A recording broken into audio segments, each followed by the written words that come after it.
سورہ فاتحہ کی التماس ہے مرحومہ منیرہ مہدی علی، جو کہ جناب میسم مکھی صاحب ہمارے میلبرن میں رہتے ہیں، ان کی مرحومہ خالہ اور ان کے مرحوم خالو جناب حسن علی سلمان، انہیں شامل کرتے ہوئے تمام ارواح مومنین و مومنات کے لیے رحم اللہ من قرأ الفاتحہ۔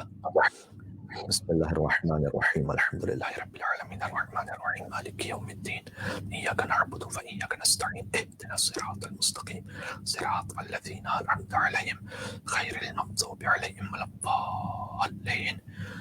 ان اللہ وملائکتہ یصلون علی النبی یا ایھا الذین آمنوا صلوا علیہ وسلموا تسلیما۔ اللهم صل على محمد وآل محمد. اعوذ باللہ من الشیطان اللعین الرجیم، بسم اللہ الرحمن الرحیم، لا حول ولا قوة الا باللہ العلی العظیم، حسبنا اللہ ونعم الوکیل، نعم المولا ونعم النصیر، وبہ نستعین وہو خیر ناصر ومعین، والعاقبة للمتقین والجنة للموحدین والنار للعاصین، والصلاة والسلام على أكرم الأنبياء والمرسلين حبيب إله العالمين العبد المرتضى والنبي المجتبى والرسول المصطفى الذي سمي في السماء بأحمد وفي الأرضين بأبي القاسم المصطفى محمد۔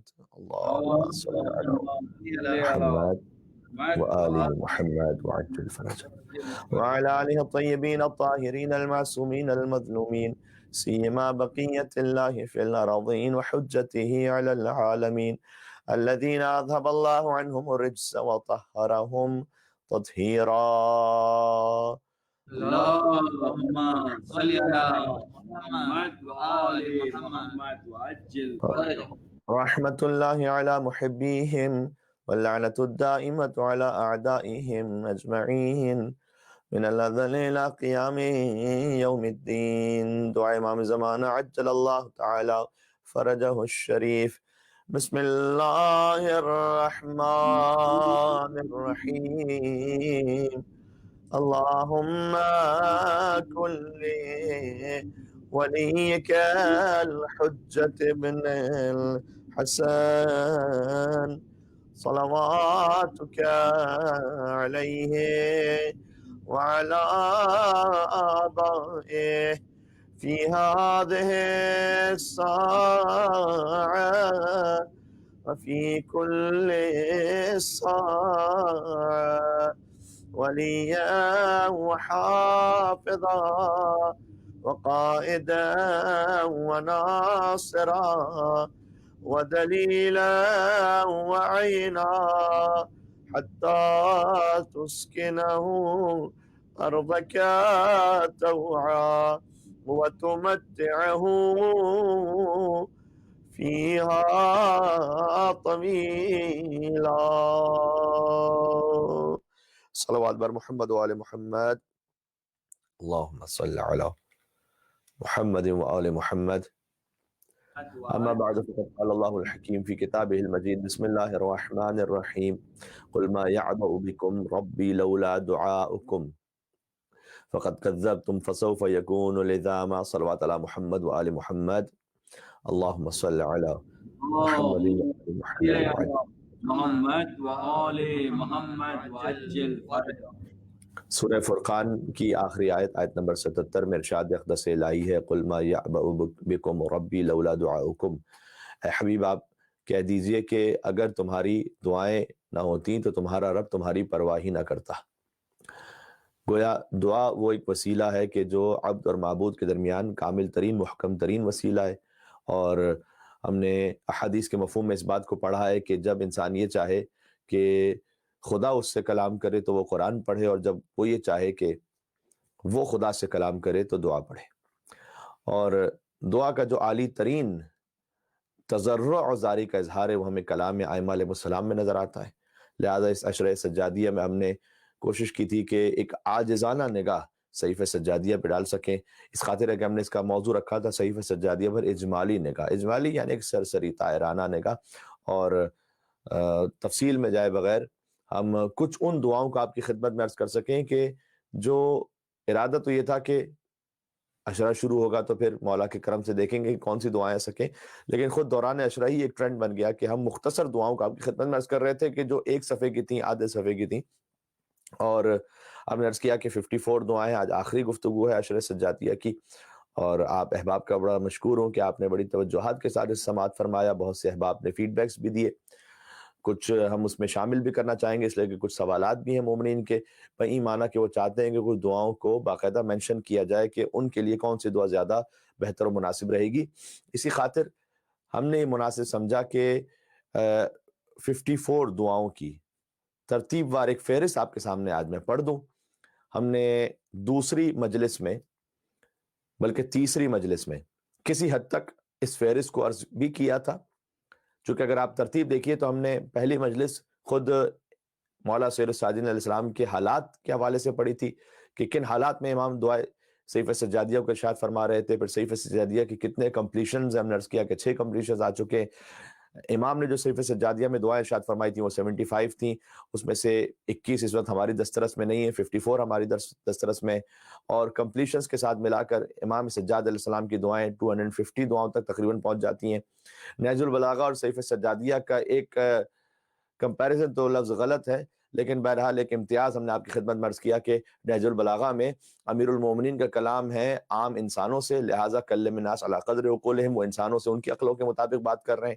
صحیفہ سجادیہ میں امام زین العابدین علیہ السلام کا کلام ہے خود رب العالمین سے، لہٰذا امام علیہ السلام اپنی معراج کے مطابق رب العالمین سے گفتگو کر رہے ہیں. تو ایک خاص امتیاز صحیفہ سجادیہ کو یہ بھی حاصل ہے. اور ایک اور امتیاز وہ آج ذکر کر رہا ہوں، وہ یہ کہ صحیفہ سجادیہ معصوم کا نہج البلاغہ معصوم کا کلام ہے، امیر المومنین کا. ظاہر ہے کہ اس سے مقابل کوئی اور کلام ممکن تصور نہیں ہے، لیکن بہرحال نہج البلاغہ ہے معصوم کا کلام، لیکن اسے جمع کیا ہے ایک غیر معصوم نے، سید رضی نے. آپ غور فرمائیے گا کہ امیر المومنین کا جو کلام فقط نہج البلاغہ تک تو محدود نہیں ہے، وہ تو من کلام ہی کہہ کر کئی مرتبہ مولا کا خطبہ شروع کرتے ہیں سید رضی، یعنی ان کے کلام کا ایک حصہ. لہذا ہو سکتا ہے کہ سیاق و سباق جب آپ دیکھیے تو اس میں اور مولا کا کلام آپ کو نظر آئے. لہذا نہج البلاغہ بحر علم علی کا نام نہیں ہے، بلکہ کشکول سید رضی کا نام ہے. اس بحر میں سے سید رضی نے جتنا کشکول بھر لیا اس کا نام ہے نہج البلاغہ، بلاغت کا راستہ. تو نہج البلاغہ ہے معصوم کا کلام جسے جمع کیا ہے غیر معصوم نے، لیکن صحیفہ سجادیہ معصوم کا کلام ہے، امام زین العابدین علیہ السلام کا کلام، جسے جمع کیا ہے خود ایک اور معصوم نے، امام محمد باقر علیہ السلام. مل کے صلوات اور دیجیے گا محمد اور آل محمد پر.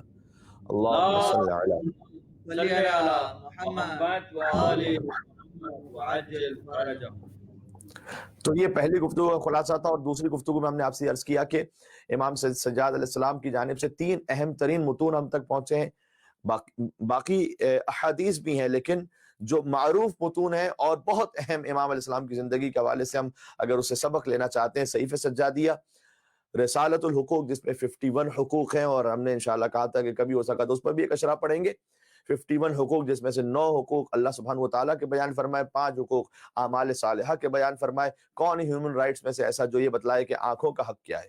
کیا کبھی کیا ماڈرن ٹریٹیز آن رائٹس میں یہ بات ہوتی ہے کہ زبان کا حق کیا ہے، کانوں کا حق کیا ہے؟ یہ فقط حجت خدا ہی بتلا سکتے تھے، کیونکہ وہ اللہ کے نمائندے اس روئے زمین پر. تو انہوں نے بتلایا کہ اللہ سبحانہ وتعالیٰ کے کیا حقوق ہیں. 5 حقوق اعمال صالحہ کے بیان فرمائے، نماز کا کیا حق ہے، روزے کا کیا حق ہے، حج کا کیا حق ہے، صدقے کا کیا حق ہے، تحفے کا کیا حق ہے.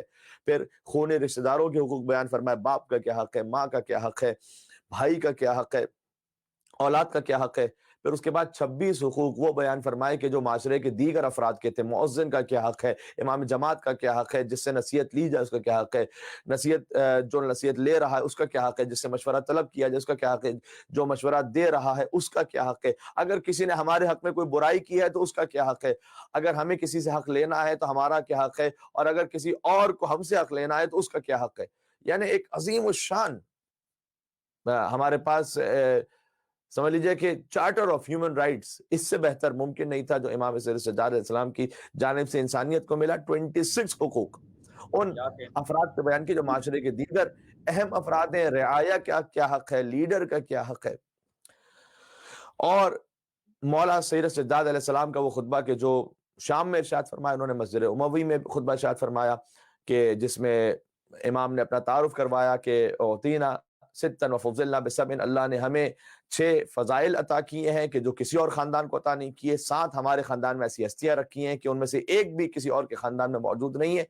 پھر امام نے فرمایا کہ العلم والحلم والسماحہ والفصاحہ والشجاع والمحبہ فی قلوب المؤمنین، اللہ نے ہمیں جو علم عطا کیا ہے اور حلم عطا کیا ہے اور سماحت یعنی سخاوت عطا کی ہے، اور اللہ سبحانہ وتعالیٰ نے ہمیں فصاحت عطا کی اور شجاعت عطا کی ہے۔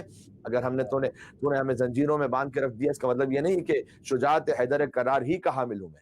اور ہم نے کتاب الکافی سے ایک چیپٹر بھی آپ کے سامنے عرض کیا تھا کہ ائمہ علیہ السلام نے ارشاد فرمایا ہے کہ ہم تمام ائمہ علم میں اور سخاوت میں اور شجاعت میں اور اطاعت میں برابر ہیں۔ مولا کائنات کا ایک الگ فضل ہے تمام ائمہ پر، رسول اللہ صلی اللہ علیہ وسلم یقیناً افضل کائنات ہیں، لیکن اطاعت میں، علم میں اور شجاعت میں ہم تمام ائمہ برابر ہیں۔ تو جو حیدر کرار علی ابن ابی طالب علیہ السلام کی شجاعت تھی بدر میں اور احد میں، خندق میں، بدر و حنین میں، وہی شجاعت امام زین العابدین علیہ السلام کے پاس ہے بلا کسی فرق کے۔ علی کی شجاعت کا عالم یہ ہے کہ حاکم شام نے یہ کہا تھا کہ علی کے مقابلے میں میدان جنگ سے فرار کر جانا بزدلی کی دلیل نہیں ہے۔ یہ جملہ پہنچا اب تک؟ ویسے فرار کر جانا بزدلی کی دلیل ہے، وہ بھی ان کے بزرگ فرار کرتے رہے، لیکن حاکم شام نے کہا کہ علی کے مقابلے میں تو بھاگ جانا بزدلی کی دلیل بھی نہیں۔ کیا کہنے، سبحان اللہ، سبحان اللہ، نعرہ حیدری پر محمد و آل محمد صلوات، اللہم صلی علی محمد و آل محمد وعجل فرجہ۔ کہ میں اب کیا ایک تھوڑا سا ترمیم کے ساتھ ایک شعر پڑھ دیتا ہوں کہ تاریخ کے میدان میں دیکھا یہ اکثر، اب سرکار کی رفتار تھی راہوار سے بہتر۔ واہ واہ، سبحان اللہ، سبحان اللہ، نعرہ خود راہوار سے بھی زیادہ تیز دوڑنے والے تھے۔ تو کہنے کا مقصد ہے کہ یہ امیر المومنین کی شجاعت ہے۔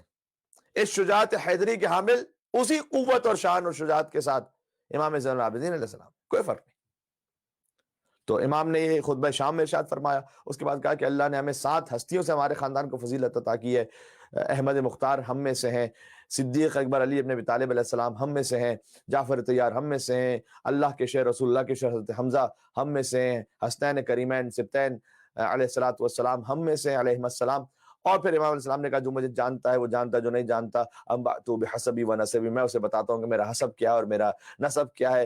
انا ابن مکہ و منا، انا ابن زمزم و صفا، میں مکہ اور منا کا مالک ہوں، میں زمزم و صفا کا مالک ہوں۔ میں اس کا بیٹا ہوں کہ جس نے حجر اسود کو چادر میں رکھ کر وہاں پر پہنچایا اور حجر اسود کو نصب کیا، اور میں اس کا مالک ہوں کہ جس نے ہواؤں میں آسمانوں میں سیر کی براق پر، میں اس کا مالک ہوں کہ جس کے جنازے پر ملائکہ نے نماز پڑھی، اور میں اس کا مالک ہوں کہ جسے تم نے میں اس کا بیٹا ہوں، میں اس کا بیٹا ہوں کہ جسے تم نے کربلا میں شہید کیا۔ اور امام علیہ السلام اپنا تعارف کرواتے گئے، لم یکفر الا بطرفۃ عین، میں اس کا بیٹا ہوں کہ جس نے پلک جھپکنے کے برابر بھی کفر اختیار نہیں کیا تھا۔ یہ عظیم الشان امیر المومنین کے فضائل پہ مولا نے خطبہ ارشاد فرمایا، میں سیدہ کونین کا بیٹا ہوں، میں خدیجۃ الکبریٰ کا بیٹا ہوں، اور میں اس کا بیٹا ہوں کہ جس پر جن تاریکیوں میں گریا کرتے ہیں اور پرندے ہواؤں میں گریا کرتے ہیں۔ یہ وہ خطبہ تھا کہ جو امام سجاد علیہ السلام نے شام میں دیا۔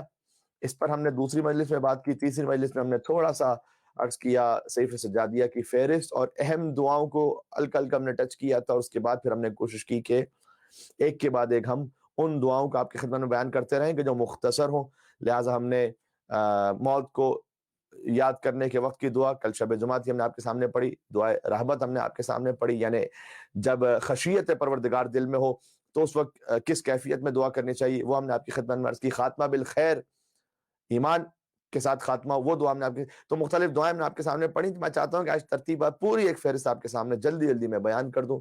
صحیفہ سجادیہ کی 54 دعائیں، آج موضوع کا ہمیں سمیٹ لینا ہے۔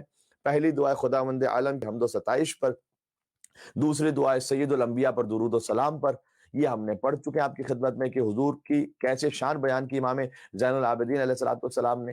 تیسری دعا حاملان عرش اور مقرب فرشتوں پر درود و سلام، یہ بھی ایک پڑھنے کے لائق بڑی اعلیٰ ترین دعا ہے۔ چوتھی دعا انبیاء پر ایمان لانے والوں کے حق میں دعا۔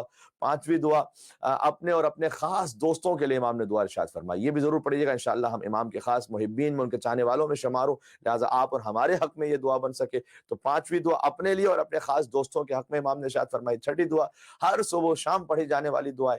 ساتویں دعا مشکلات کے وقت پڑھی جانے والی دعا ہے، مصیبتوں سے بچاؤ کے لیے اور برے اعمال اور اخلاق سے بچنے کے لیے آٹھویں دعا ہے۔ نویں دعا ہے مغفرت طلب کرنے کے لیے، جب کوئی توبہ طلب کرنا چاہے تو کیسے وہ دعا کرے۔ دسویں دعا خدا کی بارگاہ میں پناہ طلب کرنے کی دعا، جسے ہم اعوذ باللہ من الشیطان اللعین الرجیم کہتے ہیں کہ میں پروردگار شیطان کے شر سے پناہ چاہتا ہوں، تیری بارگاہ میں آنا چاہتا ہوں۔ گیارہویں دعا خاتمہ بالخیر ہونے کی دعا، جسے ہم نے آپ کے سامنے پڑھا تھا۔ بارہویں دعا اعتراف گناہ اور طلب توبہ کے لیے دعا۔ تیرہویں دعا یعنی 13 طلب حاجت کے لیے دعا، کوئی حاجت ہو انشاءاللہ اس دعا کو پڑھیں، امام زین العابدین علیہ السلام کے صدقے میں حاجت پوری ہوگی۔ پھر 14ویں دعا جب آپ پر کوئی ظلم کر رہا ہو یا کسی اور پر ظلم ہوتا ہوا دیکھیں تو اس دعا کو پڑھیں۔ تو ان حالات میں بھی آپ اس نیت سے دعا کو پڑھ سکتے ہیں کہ اللہ سبحانہ و تعالیٰ ظالمین کے شر سے محفوظ رکھے مومنین کو۔ 14ویں دعا پڑھیں۔ 15ویں دعا جب کسی بیماری یا کرب میں ہوتے تو مولا یہ 15ویں دعا پڑھتے تھے۔ 16ویں دعا جب اللہ کے حضور کوئی اپنے عیبوں سے درگزر کی التجا چاہے کہ پروردگار میرے اندر جو عیوب ہیں، ضروری نہیں کہ فقط گناہ، ہر انسان کے اندر کچھ اخلاقی برائیاں ہوتی ہیں۔ آیت اللہ بروجردی کے لیے کہا جاتا ہے، البتہ یہ کہ بہرحال مرجع تقلید، لیکن پھر بھی غیر معصوم تھے۔ یہی تو فقیہ میں فرق ہے اور معصوم میں، کہ فقیہ کتنے ہی اعلیٰ ترین مقام پہ پہنچ جائیں لیکن ان کا کوئی تقابل ہی نہیں ہے کوئی معصوم، اور یہ فرق کہنا بھی غلط بات ہے۔ یعنی کہ فرق کا مطلب یہ ہوتا ہے کہ جہاں پر کوئی 19 20 18 20 کا معاملہ ہو، جہاں پر ایک خطا کا میں سمجھتا ہوں کہ احتیاط سے میں لفظ استعمال کروں تو جہاں لمحہ بلمحہ کسی انسان کے لیے خطا کا امکان موجود ہو۔ بہرحال فقیہ کے لیے ہوتا ہے کہ امکان کہ وہ کبھی حدیث کو سمجھنے میں، کبھی قرآن کی آیت کو سمجھنے میں خطا کر سکتے ہیں، لیکن اللہ کے یہاں پھر بھی معذور ہیں، اس لیے کہ اس وقت رائے حل کوئی اور نہیں۔ جیسے ڈاکٹر خطا کر سکتا ہے، لیکن معصوم علیہ الصلوۃ والسلام وہ منصوص من اللہ ہوتے ہیں، اور ان کی زبان سے ایک ایک لفظ وہ اللہ سبحانہ وتعالیٰ کی جانب سے گویا پیغام ہے اور حجت ہے، لسان اللہ ناطق کی زبان سے۔ الحمدللہ حضرت مسلم ابن عقیل علیہ السلام کی زبان اتار سے ایک جملہ منقول ہے کہ کوفہ میں انہوں نے یہ کہا تھا کہ حمد اس پروردگار کی کہ جس نے محمد اور علی کو خلق محمدً وعلیًا دلیلاً لذاتی، محمد اور علی علیہ السلام کو خلق صلی اللہ علیہ وآلہ وسلم خلقی اس خاطر کیا ہے کہ وہ اپنی ذات پر ان کے ذریعے سے دلیل قائم کر سکے۔ یعنی کیا؟ یعنی خدا کے وجود کی سب سے بڑی دلیل ہے حضور اکرم، کیا کہنے، سبحان اللہ، خدا کے وجود کی دلیل ہے علی مرتضیٰ، سبحان اللہ سبحان اللہ۔ اور اللہ سبحانہ و تعالیٰ چونکہ خود روئے زمین پر نہ آسمانوں پر نظر آ سکتا ہے، لہذا وَأَقَامَهُمَا مَقَامًا عَلَى سَائِرِ بَرِيَّاتِهِ، لہذا اللہ عز و جل نے اپنے حبیب کو اور مولا علی مرتضیٰ کو قائم مقام بنایا ہے اپنا اس روئے زمین پر۔ مشہور واقعہ علامہ امینی نے بھی جب مولا علی کو عین اللہ کہا اور لسان اللہ کہا، اور پھر کسی اہل سنت عالم نے اعتراض کیا کہ علی کو صحابی کے حد میں رہنے دیں، آپ عین اللہ لسان اللہ میں نہ بڑھائیں، تو اس وقت انہوں نے کہا کہ اگر میں آپ کی کسی کتاب سے ثابت کر دوں کہ خلیفہ دوم نے علی ابن ابی طالب کو عین اللہ بھی کہا ہے اور لسان اللہ بھی کہا ہے تو کیا کہیں گے؟ ان کا قول ہمارے لیے حجت ہے اگر آپ وہاں ثابت کر دیں۔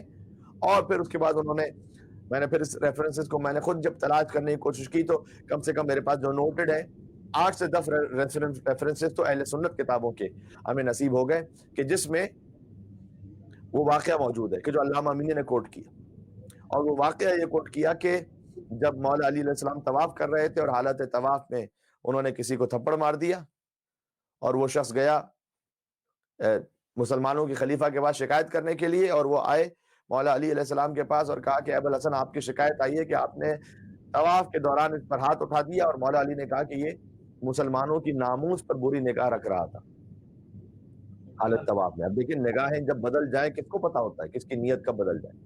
دل کا حال یہ اللہ جانتا ہے، 14 جانتا ہے، سبحان اللہ سبحان اللہ، ورنہ تو کوئی نہیں کہہ سکتا کسی کے لیے۔ اور مولا یہ کام کر سکتے تھے کہ اس وقت اس مقدس جگہ پر یہ بے حیائی تو کر رہا ہے، تو اس وقت مسلمانوں کے خلیفہ نے جواب دیا کہ لقد رآک عین اللہ ولطمک ید اللہ، میں کیا کروں کہ تجھے اللہ کی آنکھ نے دیکھا تھا، تجھے اللہ کے ہاتھ نے مارا تھا۔ نعرہ حیدری علی بر محمد و آل محمد صلوات، اللہم صلی علی محمد و آل محمد وعجل فرجہم۔ سبحان اللہ سبحان اللہ۔ اللہ کی آنکھ نے تجھے دیکھا، یعنی کیا امیر المومنین گویا قائم مقام واقع خلیفۃ اللہ فی الارض۔ حضرت آدم علیہ السلام ایک مخصوص وقت کے لیے خلیفہ تھے، امیر المومنین کی جو خلافت ہے وہ عرش سے فرش تک ہے اور قیامت تک رہنے والی ہے۔ اب زبان پر بار بار بہت سی روایتیں آتی ہیں لیکن روکنا پڑ رہا ہے اپنے آپ کو۔ حضرت داؤد علیہ السلام کے حوالے سے بھی روایت ہے کہ قیامت میں سوال ہوگا کہ ہمارے جو خلیفہ ہیں وہ بلند ہو جائیں، اور اس وقت حضرت داؤد بلند ہوں گے، کیونکہ حضرت داؤد کے لیے اللہ نے قرآن میں کہا ہے کہ ہم نے آپ کو جعلنا خلیفۃ فی الارض، ہم نے داؤد کو علیہ السلام کو خلیفہ بنایا ہے زمین پر، اور اس وقت اللہ عز و جل کی آواز آئے گی کہ نہ، آپ اس وقت ہماری مراد نہیں ہے، آپ فقط زمین پر خلیفہ ہیں۔ ہم اس خلیفۃ اللہ کی بات کریں جو عرش و فرش ہر جگہ ہمارے خلیفہ ہے، اور اس وقت امیر المومنین علی ابن ابی طالب علیہ السلام بلند ہوں گے، اور پھر خدا کا حکم ہوگا کہ اے علی، آپ اپنے محبین کو لے کر جنت میں تشریف لے جائیے، اور جب علی جانے لگیں گے تو بہت سے ایسے ہوں گے کہ جو کسی اور کو اپنا پیر مانتے تھے وہ ان سے کہیں گے۔ یہ قرآن میں سورہ بقرہ میں آج موجود ہے، تبرأ الذین اتبعوا من الذین اتبعوا وتقطعت لهم الاسباب، کہ بہت سے ایسے ہوں گے کہ جو کہیں گے کہ ہم تو دنیا میں کسی اور کو امام مانتے ہیں، تو وہ ان سے جا کے کہیں گے کہ آپ ہمیں جنت میں لے کے جائیں، وہ کہیں گے ہمیں اپنی پڑھی ہوئی، ہم تمہیں کہاں جنت میں لے کے جائیں۔ تو اس تبرأ الذین اتبعوا من الذین اتبعوا، تو جو پیروی کرنے والے تھے وہ تبرأ، وہ براءت، اسی کو تبرہ کہتے ہیں، وہ تبرہ کریں گے ان پر جن کی پیروی کر رہے تھے۔ جملہ کہتا ہوں انشاءاللہ آپ قبول فرمائیں گے، وہ کام کہ جو آپ آخرت میں کریں گے نا، ان پر تبرہ بھیجنے والا ہم دنیا میں آلریڈی کر رہے ہیں۔ سبحان اللہ سبحان اللہ سبحان اللہ سبحان اللہ۔ تو آخرت کی لیٹ کرنے کی کیا ضرورت ہے؟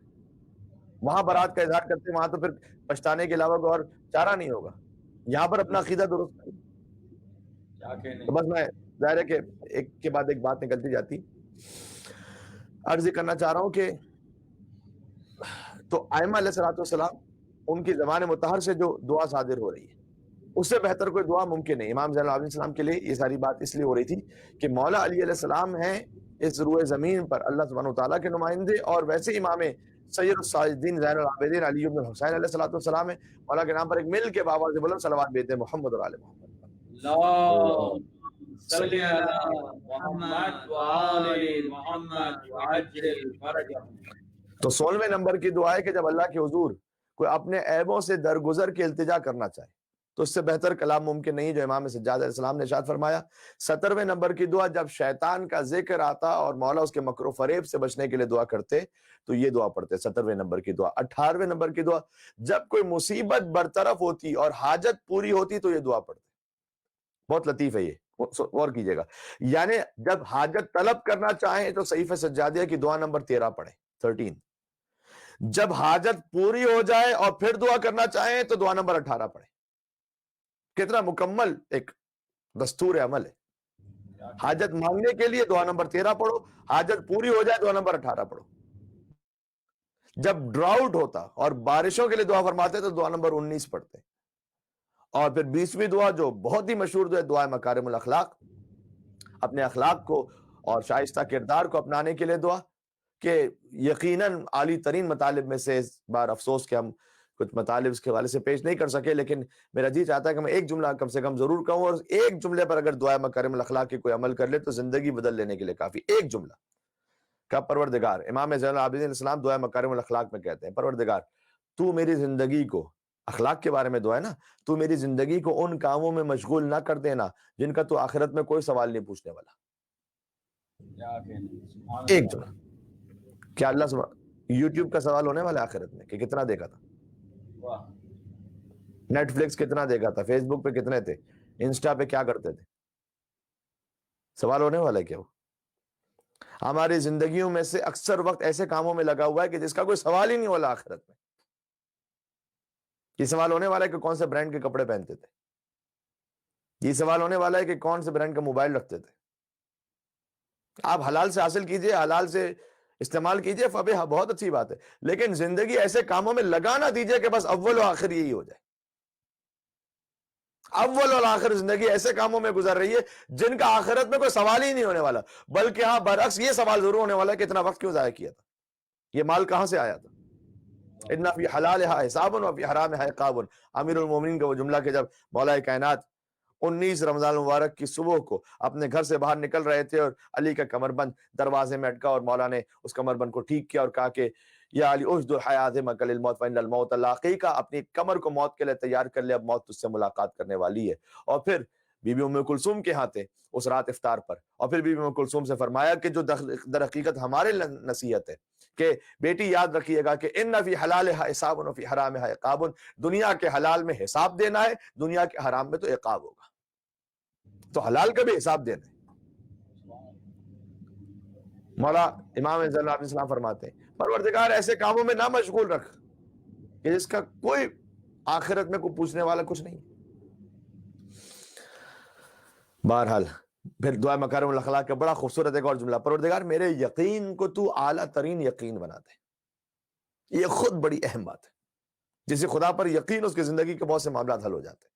حدیث میں آیا کہ یقین وہ اعلیٰ ترین دولت ہے جو انسانوں میں سب سے کم تقسیم ہوئی ہے، یعنی ایمان بھی زیادہ تقسیم ہوا ہے، یقین اس سے بھی کم تقسیم ہوا ہے۔ بہت سے ایمان والے ہیں لیکن وہ یقین والے نہیں ہیں،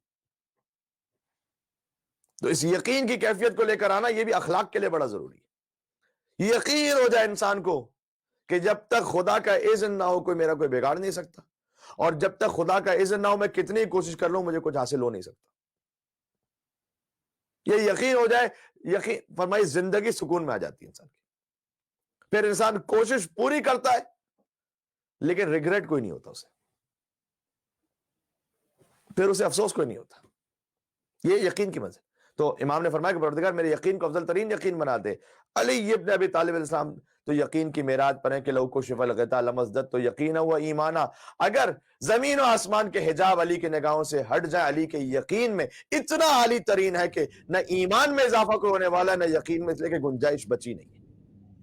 سبحان اللہ سبحان اللہ، نعرہ حیدری، محمد صلوات اللہم صلی علی محمد۔ جیسے کہ ہم اگر کسی کرامت کو دیکھ لیتے ہیں، کبھی کسی دعا ہماری اچانک قبول ہوئی، ہمارے یقین میں اضافہ ہوتا ہے نا، اس لیے کہ ہمارے اندر ایک کمی ہے، یقین میں کوئی کمی ہے جبھی تو اضافہ ہوتا ہے، جس میں کوئی کمی نہ اس میں کیا اضافہ ہوگا۔ تو مولا نے دعا مکارم الاخلاق میں کہا پروردگار میرے یقین کو افضل ترین یقین بنا دے۔ لازمی سی بات ہے کہ ہم اور آپ کو پڑھنے کے لیے، بہرحال دعا نمبر 20 یہ تھی دعا مکارم الاخلاق۔ صحیفہ سجادیہ کی دعا نمبر 21، جب کسی بات پر غمگین ہوتے مولا تو یہ دعا پڑھتے۔ ہر انسان کی زندگی میں کہیں نہ کوئی غم آتا ہے، غمگین ہے، ڈپریس نہ ہو، صحیفہ سجادیہ کی دعا نمبر 21 پڑھیں، آپ کے دل کو قرار ملے گا، سکون ملے گا۔ اور یہ وہ باتیں ہیں کہ جن میں سے اکثریت میں تجربے کے بنیاد پر آپ کو پہنچا رہا ہوں۔ ایک تو امام نے کہہ دیا کافی ہے، باقی ہم کس قطار اور شمار میں ہماری کیا اوقات ہے، لیکن یہ کہ نہیں، ایک مرتبہ جب آپ خود اس پروسیس سے گزر جاتے ہیں تو آپ اور وہی، کیونکہ ہمارا یقین کم ہوتا ہے بڑھ جاتا ہے یقین۔ تو انشاءاللہ آپ اس زندگی میں شامل کیجئے۔ میں تو کہتا ہوں کہ اگر صحیفہ سجادیہ سے ایک انسیت، محبت، الفت ہی پیدا ہو جائے تو اس عشرے کے لیے حاصل ہے وہ بس پورا۔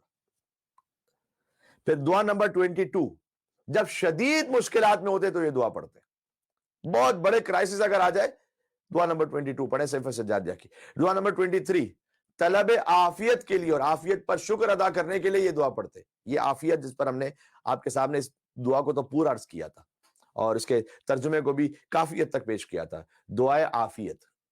اب بہت اہم دعا، دعا نمبر 24، والدین کے حق میں دعا فرماتے تو یہ دعا پڑھتے۔ بہت دل تھا کہ میں یہ دعا بھی آپ کے سامنے پوری پڑھوں، لیکن اشرا ختم ہو رہا ہے اور اب گنجائش نہیں بچی۔ دعا نمبر 25، اولاد کے حق میں دعا فرماتے تو یہ دعا پڑھتے۔ ایک محترمہ نے ہمیں ای میل کیا ہے کہ آئی تھنک دبئی سے، ای میل یا واٹس ایپ انہوں نے کیا ہے کہ ان کے جب بیٹی کی ولادت ہوئی تو وہ جینیٹک کوئی ایشو تھا اور بڑا ریئر کیس ہے یہ، اور بڑا سخت ظاہر ہے والدین کے لیے اس کو سہنا، لیکن وہ کہہ رہی ہیں کہ الحمدللہ رب العالمین، اب یہ کہ ہم آہستہ آہستہ اس چیز کو یوں ایکسیپٹ ہم نے کیا ہے کہ اللہ کی رضا پر ہم راضی ہیں۔ تو مولانا صاحب کو دعا بتلائیے گا کہ کیسے یہ یقین بڑھ سکے اور اللہ کی رضا پہ راضی رہ سکے۔ تو میں آپ سے محترمہ گزارش کروں گا، کیونکہ انہوں نے مجھ سے کہا کہ وہ یہ مجلس دیکھ رہی ہوں گی، تو میں مجلس میں جواب دے دوں کہ دعائے مکارم الاخلاق، ایک تو دعا نمبر 20 اسے پڑھیے، اور اولاد کے حق میں دعا نمبر 25 صحیفہ سجادیہ کہ انشاءاللہ پڑھیے گا، آپ کو اطمینان سکون محسوس ہوگا، آپ اس کا ترجمہ دیکھیے گا، آپ کو اپنی اولاد کے حوالے سے ایک خاص زاویہ نگاہ سے پھر آپ اس زندگی کو دیکھیں گے انشاءاللہ۔ امام علیہ السلام سوچ کو بدل دیتے ہیں، وہ مقلب القلوب کے نمائندے ہیں، تو جیسے خدا مقلب القلوب والابصار ہے، ویسے امام باذن خدا مقلب القلوب والابصار ہے، وہ دلوں کے حالات بدل دیتے ہیں۔ تو میری بہن آپ سے گزارش ہے کہ آپ اولاد کے حق میں دعا نمبر 25 پڑھیے گا۔ ہمسایوں اور دوستوں کو جب یاد کرتے تو دعا نمبر 26 پڑھتے، سرحدوں کی نگہبانی کرنے والوں کے لیے دعا فرماتے، سبحان اللہ، تو دعا نمبر 27 پڑھتے، ان کا بھی خاص مقام اور احترام ہے جو ہماری سرحدوں کی حفاظت کرتے ہیں۔ دعا نمبر 28 خدا سے فریاد کرتے، تو دعا نمبر 28 میں جو دعا ہے وہ پڑھتے۔ دعا نمبر 29 جب رزق کی تنگی ہوتی، اور مجھے بتائیے کون سا ٹاپک رہ جاتا ہے، رزق کی تنگی ہوتی ہے، اگر آج ہو سکا تو میں تنگی رزق چونکہ بہت ہی کامن مسئلہ ہے، اور یہ دعا تو لٹرلی آدھے صفحے کی ہے، اس سے بھی کم کی ہے، تنگی رزق کی دعا بہت مختصر سی دعا ہے۔ دعا نمبر 29 آپ سے گزارش یہ ہے کہ اسے دیکھیے گا، آج اگر وقت بچ سکا تو میں کچھ جملات عرض کر دوں گا۔ دعا نمبر 30 قرض کی ادائیگی کے لیے، جب اللہ سے مدد طلب فرماتے، بالخصوص جن کے مورگیجز ہیں، بہت بڑے قرضے ہیں، کچھ اس پینڈیمک کی وجہ سے جنہوں نے سوچ رکھا تھا، ایک بزنس پلان بنایا ہوا تھا، قرضہ لیا ہوا تھا، آگے بزنس پلان فیل ہو گیا ہے، ایسے بھی لوگوں نے ظاہر ہے کہ مومنین بات کرتے ہیں کہ مولانا صاحب کوئی دعا بتائیے، تو قرض کی ادائیگی کے لیے اگر آپ دعا چاہتے ہیں، صحیفہ سجادیہ کی دعا نمبر 30، دعا نمبر 31 بہت امپورٹنٹ دعائے توبہ، دعا نمبر 32 نماز شب کے بعد مولا یہ دعا پڑھتے تھے، دعا نمبر 32۔ تو جو نماز شب کے ماشاءاللہ آتی ہیں وہ کم سے کم زندگی میں ایک بار صحیفہ سجادیہ کی دعا نمبر 32 پڑھیں نماز شب کے بعد، تاکہ آپ کہہ سکیں کہ میں نے مولا سید سجاد علیہ الصلوۃ والسلام کی سنت پر کم سے کم ایک بار اس طرح سے عمل کیا تھا۔ دعا نمبر 33 جب استخارہ دیکھتے امام تو دعا نمبر 33 پڑھتے تھے۔ البتہ امام کے استخارہ اور ہمارے استخارے کو قیاس نہ کیجیے گا، لا یقاس بلا احد، ہماری تو کسی بھی چیز کو آل محمد علیہ السلام سے قیاس نہیں کیا جا سکتا، ان کا معاملہ ہی بالکل مختلف ہے، ان کے استخارے کی شان اور کیفیت بھی بالکل مختلف ہوتی تھی، وہ عالم الغیب تھے لیکن پھر بھی استخارہ کیوں دیکھتے تھے، کس مصلحت سے، اس کی تفصیل اپنے مقام پر کبھی۔ دعا نمبر 34 جب کسی کو گناہوں کی رسوائی میں مبتلا دیکھتے تو امام علیہ السلام یہ دعا پڑھتے، اللہ اکبر، ایک تو تھا گناہ اور پھر اس طرح گناہوں کی رسوائی میں کو مبتلا ہو، تو بہرحال یہ سخت منزل ہوتی ہے کہ اس وقت امام صحیفہ سجادیہ کی اس دعا کو پڑھتے تھے۔ دعا نمبر 35 جب دنیا پرستوں کو دیکھتے، ہر طرف دنیا داری، مٹیریلزم، دنیا کی ہوس میں لوگ بھاگے چلے جا رہے ہیں، تو خدا کی رضا پر راضی با رضا رہنے کے لیے یہ دعا پڑھتے ہیں کہ پروردگار جتنا تو نے میرے نصیب میں حلال سے لکھا ہے میں اس پر راضی رہوں گا۔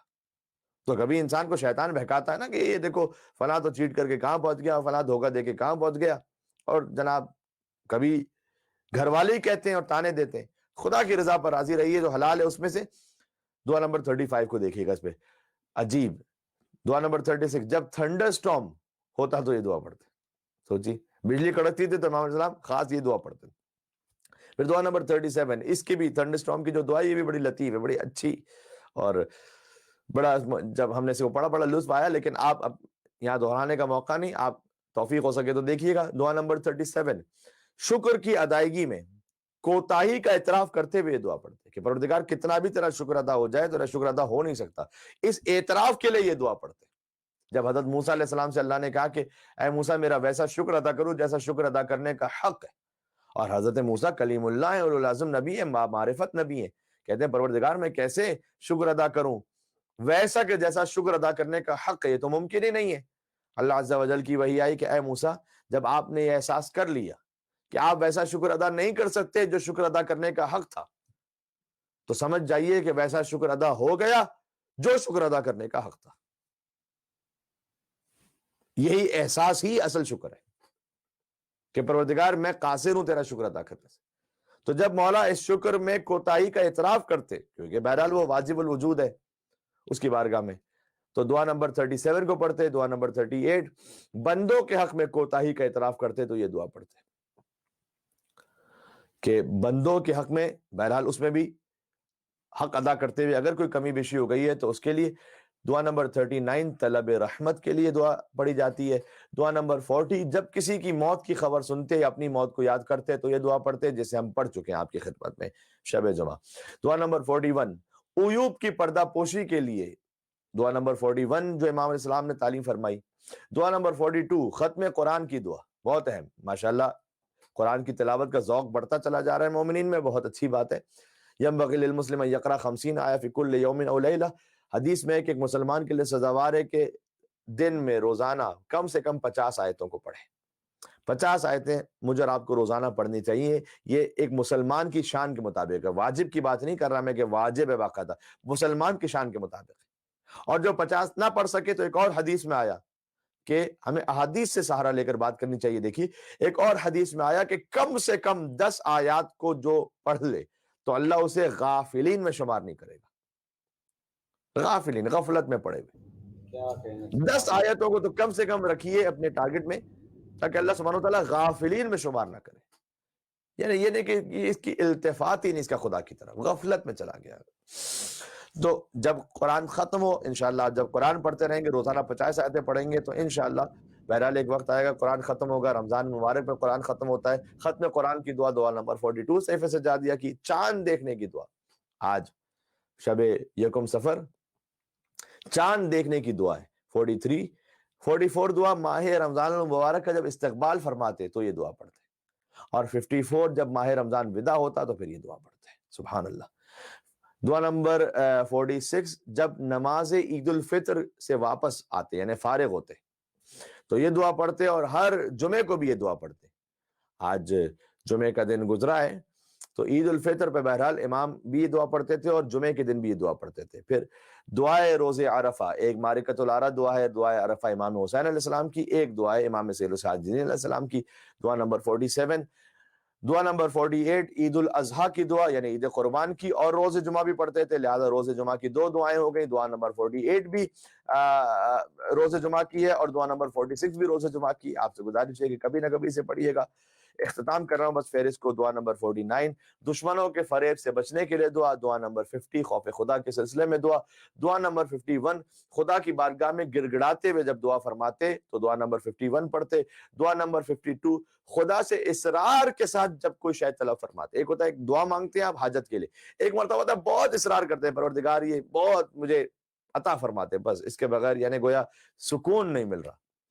یہ میں اپنی زبان میں کہہ رہا ہوں, امام علیہ السلام کے لیے نہیں, نعوذ باللہ من ذالک. لیکن جب طلب کے ساتھ اصرار فرماتے تو پھر دعا نمبر 52 کو پڑھتے. دعا نمبر 53 خدا کی بارگاہ میں عجز و انکساری کے اظہار پر 53 نمبر دعا پڑھتے, اور دعا نمبر 54 غموں سے نجات کے لیے آخری دعا یہ پڑھتے. یہ فہرست تھی جو ہم نے آپ کے سامنے صحیفہ سجادیہ کا اجمالی تعارف اس موضوع پر عرض کی. آخری مجلس میں فہرست اس لیے سنائیے کہ دوسری اور تیسری مجلس میں بھی فہرست کا ایک حصہ سنا چکا تھا, لیکن اب ہمیں موضوع کو چونکہ ایک طرح سے ریپ کرنا ہے لہٰذا آخری مجلس میں گنجائش نہیں تھی کہ میں بہت ساری دعاؤں کو آپ کے سامنے پڑھتا, یا حتیٰ ایک دعا کو بھی جو طولانی ہے وہ بھی پڑھتا, ممکن نہیں تھا. دعائے رزق میں نے کہا صحیفہ سجادیہ سے وَكَانَ مِن دُعَائِهِ علیہ السلام اذا قطر علیہ الرزق, جب رزق کی تنگی ہو جاتی تو امام علیہ السلام یہ دعا پڑھتے جو ابھی آپ کے سامنے پڑھ رہا ہوں. اس کا ترجمہ اللہم انک ابتلینا فی ارزاقنا بسوء الظن, پروردگار تو نے ہمیں رزق کے ڈاؤٹ فل ہونے سے ایک امتحان میں مبتلا کیا ہے. بہت خوبصورت ہے یہ جملہ, لیکن اگر کنفرم ہوتا کہ بھائی ملنا ہی ملنا ہے تو پھر وہ امتحان نہیں ہوتا, پھر وہ اللہ پر توکل, آزمائش, حرام کی طرف نہ جانا, حلال راستے پر رہنا, یہ ساری آزمائشیں نہ ہو پاتی. اللہ نے جو رزق کے ملنے میں ڈاؤٹ رکھا ہے, اللہ نے رزق پورا بھیجا ہے, اتنا زیادہ وافر مقدار میں کہ پوری انسانیت کے لیے کافی, لیکن جو رزق کی تقسیم ہے وہ بطور امتحان انسانوں کے پاس ہے کہ دولت سکڑ کر آ جائے کہیں پر, یا یہ کہ نہیں انسانوں میں تقسیم ہو. اس کے لیے پھر طریقہ کار بتائے, خمس ہے, زکوٰۃ ہے, صدقہ ہے, مالی واجبات ہیں, مستحب چیریٹی کا بے انتہا ثواب بتلایا گیا. اور چیریٹی بگنز ایٹ ہوم, سب سے پہلے گھر والوں کے ساتھ. اگر بہن کسی مشکل حالت میں, بھائی کسی مشکل حالت میں, چچا, ماموں, پھوپھی, خالہ, ان کو دیکھیے سب سے پہلے، ان تک پہنچنے کی کوشش کیجیے، بالخصوص انڈیا میں ہمارے مومنین، جو کہ پاکستان کے بھی حالات خیر بہتر نہیں ہے کوئی اتنے زیادہ معاشی طور پر، لیکن انڈیا میں اور زیادہ غربت کے حوالے سے پینڈیمک کا جو معاملہ اس وقت کافی زیادہ کووڈ-19 سے لوگ پریشان، حیدرآباد دکن کے مومنین بالخصوص وہ شاید اس وقت شدید تکلیف میں ہے وہاں پر. لیکن ایک اچھی بات یہ ہے کہ حیدرآباد دکن کے مومنین ساری دنیا میں پھیلے ہوئے، میلبرن میں ہے، سڈنی میں ہے، کینیڈا، امریکہ، یورپ، مسقط میں. تو آپ سے گزارش یہ ہے کہ ان مومنین کی کہ جو آپ کے وہاں پر آپ کے گاؤں میں کہیں اور موجود ہیں، ضرور ان کا خیال رکھیے. تو چیریٹی بگنز ایٹ ہوم. تو امام علیہ السلام نے ارشاد فرمایا دعائے رزق کا پہلا جملہ کہ پروردگار جو تو نے ڈاؤٹ رکھا ہوا ہے کہ یہ رزق ملے گا، کتنا ملے گا، کتنا نہیں، چانس لوں میں نہ لوں، کیا کروں، یہ سب چیزیں نا اس میں امتحان ہے. وفی آجالنا بطول الامل حتی التمسنا ارزاقک من عند المرزوقین. اور پھر اس کے بعد جب تھوڑا سا رزق ڈیلے ہوتا ہے اور ہماری آرزویں بڑھتی ہیں، یہاں تک کہ ہم ایسا نہ ہو کہ التماس کرنے لگیں تیرے رزق کو ان سے جو خود تجھ سے رزق مانگتے ہیں. ایک مرتبہ ہوتا ہے بزنس کرنا یا کہیں جاب کرنا، وہ مسئلہ نہیں ہے، وہ شرعاً حلال ہے، جائز ہے. لیکن رزق کی التماس اور سمجھنے یہ لگنا کہ رزق ہمیں یہ دے رہا ہے، نہ، یہ تو خود اللہ سے لے رہا ہے. اللہ نے جیسے وسیلہ بنایا ہے، اپنے معاملات کو ان کے سپرد کیجیے. وابتغوا الیہ الوسیلہ، پہنچنے کے لیے وسیلہ تلاش کرو. قرآن کی آیت، معروف آیت ہے، اس پہ بس جب اہل بیت سے عداوت ہو تو پھر کہیں نہ کہیں سے کوئی بات لے کر آتے ہیں. ہم نے اس کو میڈیا میں پڑھا بھی تھا کہ وابتغوا الیہ الوسیلہ بہت کلیئر آیت ہے قرآن میں. بعد میں اس پر بعض مسلمانوں نے یہ کمنٹ کرنا چاہا کہ جناب اس وسیلے سے مراد تو نماز ہے اور روزہ ہے اور مالی اور واجبات ہیں اور عبادات ہیں، یہ کہاں آپ محمد اور آل محمد کو لے آئے، اہل بیت اطہار کو وسیلے کے طور پر. ان سے اتنی گزارش ہے، اگر وہ میری بات سن رہے ہیں تو ان سے اتنی گزارش ہے کہ اللہ نے کہا وابتغوا الیہ الوسیلہ، مجھ تک پہنچنے کے لیے وسیلہ تلاش کرو. نماز کو کون سا تلاش کرنے کی ضرورت ہوتی ہے؟ سبحان اللہ. جزاک بات پہنچ گئی ہے؟ روزے کو کہاں تلاش کرنا پڑتا ہے آپ کو؟ بے شک بے شک. لیکن صحیح خلیفۃ اللہ کو تلاش کرنا پڑتا ہے منافقین کے درمیان سے. نعرے حیدری محمد صلوات اللہم صل علی سبحان اللہ. وہ اللہ نے تلاش کرنے کے لیے کہا. تو اگر آپ سے ابھی بات میں کوئی کہے یہ کہ یہاں تو وسیلے سے مراد اعمال ہیں کہ نیک اعمال انجام دو، تو نیک اعمال کو تلاش کون کرتا ہے بھائی؟ کہاں تلاش کرنے نیک اعمال؟ کمال کر رہے ہیں آپ. نماز تو ہم 5 فرض نمازیں روزانہ پڑھ رہے ہیں، اس میں کون سی تلاش ہے؟ تلاش تو کسی شخصیت کو کرنا پڑتا ہے، اور پھر ہمیں ممتاز کرنا پڑے گا مومنین کو منافقین سے، اور پھر ان مومنین کا بھی جو امیر ہے علی ابن ابی طالب علیہ السلام. بات پہنچ رہی نا؟ تو میں یہ کرنا چاہ رہا ہوں، آج کہہ رہے ہو زیارت عاشورہ نہ پڑھو، کل کہو کہ سورہ منافقون بھی نہ پڑھو. واہ واہ. کیونکہ بات اب ماشاءاللہ کھل کے سامنے آتی چلی جا رہی ہے. جو ہدایت طلب کرنا چاہتا ہے اس کے لیے بڑا اچھا موقع ہے، البتہ سخت ہے مومنین کے لیے ویسے، لیکن جو ہدایت طلب کرنا چاہتا ہے بڑا کھل کے موقع اس کے سامنے. تو امام علیہ السلام نے فرمایا کہ پروردگار تو رزق میں اگر ہم کوئی ڈیلے بھی ہو جائے تو میں اپنی کوشش ضرور کروں، جن کے ساتھ میرا کام کاج ہے ان کے ساتھ مل کر ایفرٹ ضرور کروں، لیکن بہرحال رزق مجھے تو ہی دینے والا ہے. دعائے مکارم الاخلاق کا ایک جملہ یاد آ گیا کہ پروردگار میرے وسعت رزق کو، امام نے فرمایا، جب میں بوڑھا ہو جاؤں اس وقت زیادہ قرار دینا. کتنا پریکٹیکل ہے کہ اس وقت کسی کا محتاج نہ رہوں، وہ رزق کی وسعت کو اس وقت زیادہ مجھے عطا فرمانا. دعا مکارم الاخلاق میں یہ بھی فرمایا پروردگار اس وقت تک عمر عطا فرما، طول عمر، کہ جب تک تیری اطاعت میں بسر ہو رہی. ہم ویسے معمولاً طول عمر کی دعا کرتے ہیں، پروردگار طول عمر عطا فرما. طول عمر تو شیطان کے پاس بھی ہے، فقط طول عمر کام کی تھوڑی ہے. ایک اگرچہ کہ طول عمر کی دعا احادیث اور روایات میں ہے، لہذا سے مانگنا چاہیے، جو کہ ائمہ علیہ السلام نے ہمیں سکھلایا. لیکن لازمی سی بات ہے کہ اس طول عمر سے مراد وہ زندگی ہے کہ جو صراط مستقیم پر اللہ کی راہ میں بسر ہو رہی. اور چونکہ امام نے، کیونکہ ایک دعا دوسری دعا کو بھی سمجھا رہی ہے نا، جیسے قرآن کی ایک آیت دوسری آیت کو سمجھا رہی، اسی دعا مکارم الاخلاق میں امام نے کہا کہ اور پروردگار اگر زندگی تیری نافرمانی کی طرف جانے لگے تو اس سے بہتر ہے کہ مجھے موت دے دے. پھر طول عمر بہتر نہیں ہے، پھر موت بہتر ہے. سبحان بے اللہ. شک بے شک. تو ایک عالم دین کا اچھا جملہ تھا، وہ کہتے تھے کہ خدا سے فقط، وہ اپنے بات سمجھانے کے لیے خدا سے، ایک ہوتا ہے طول، ٹھیک ہے، ایک ہوتا ہے عرض، ٹھیک ہے نا، ایک ہوتی ہے لینتھ، ایک ہوتی ہے ویڈتھ. طول لمبائی، عرض یعنی چوڑائی. تو کہتے تھے کہ خدا سے فقط طول عمر نہ مانگو، عرض عمر بھی مانگو. کیا کہنے. سبحان اللہ. ایک لمبی عمر ہے لیکن کسی کام کی نہیں. اس سے بہتر مثلا کیا ہے، 70 برس کی عمر شیخ صدوق کی، کام ایسا کر کے گئے کہ جو آج تک جاری ہے.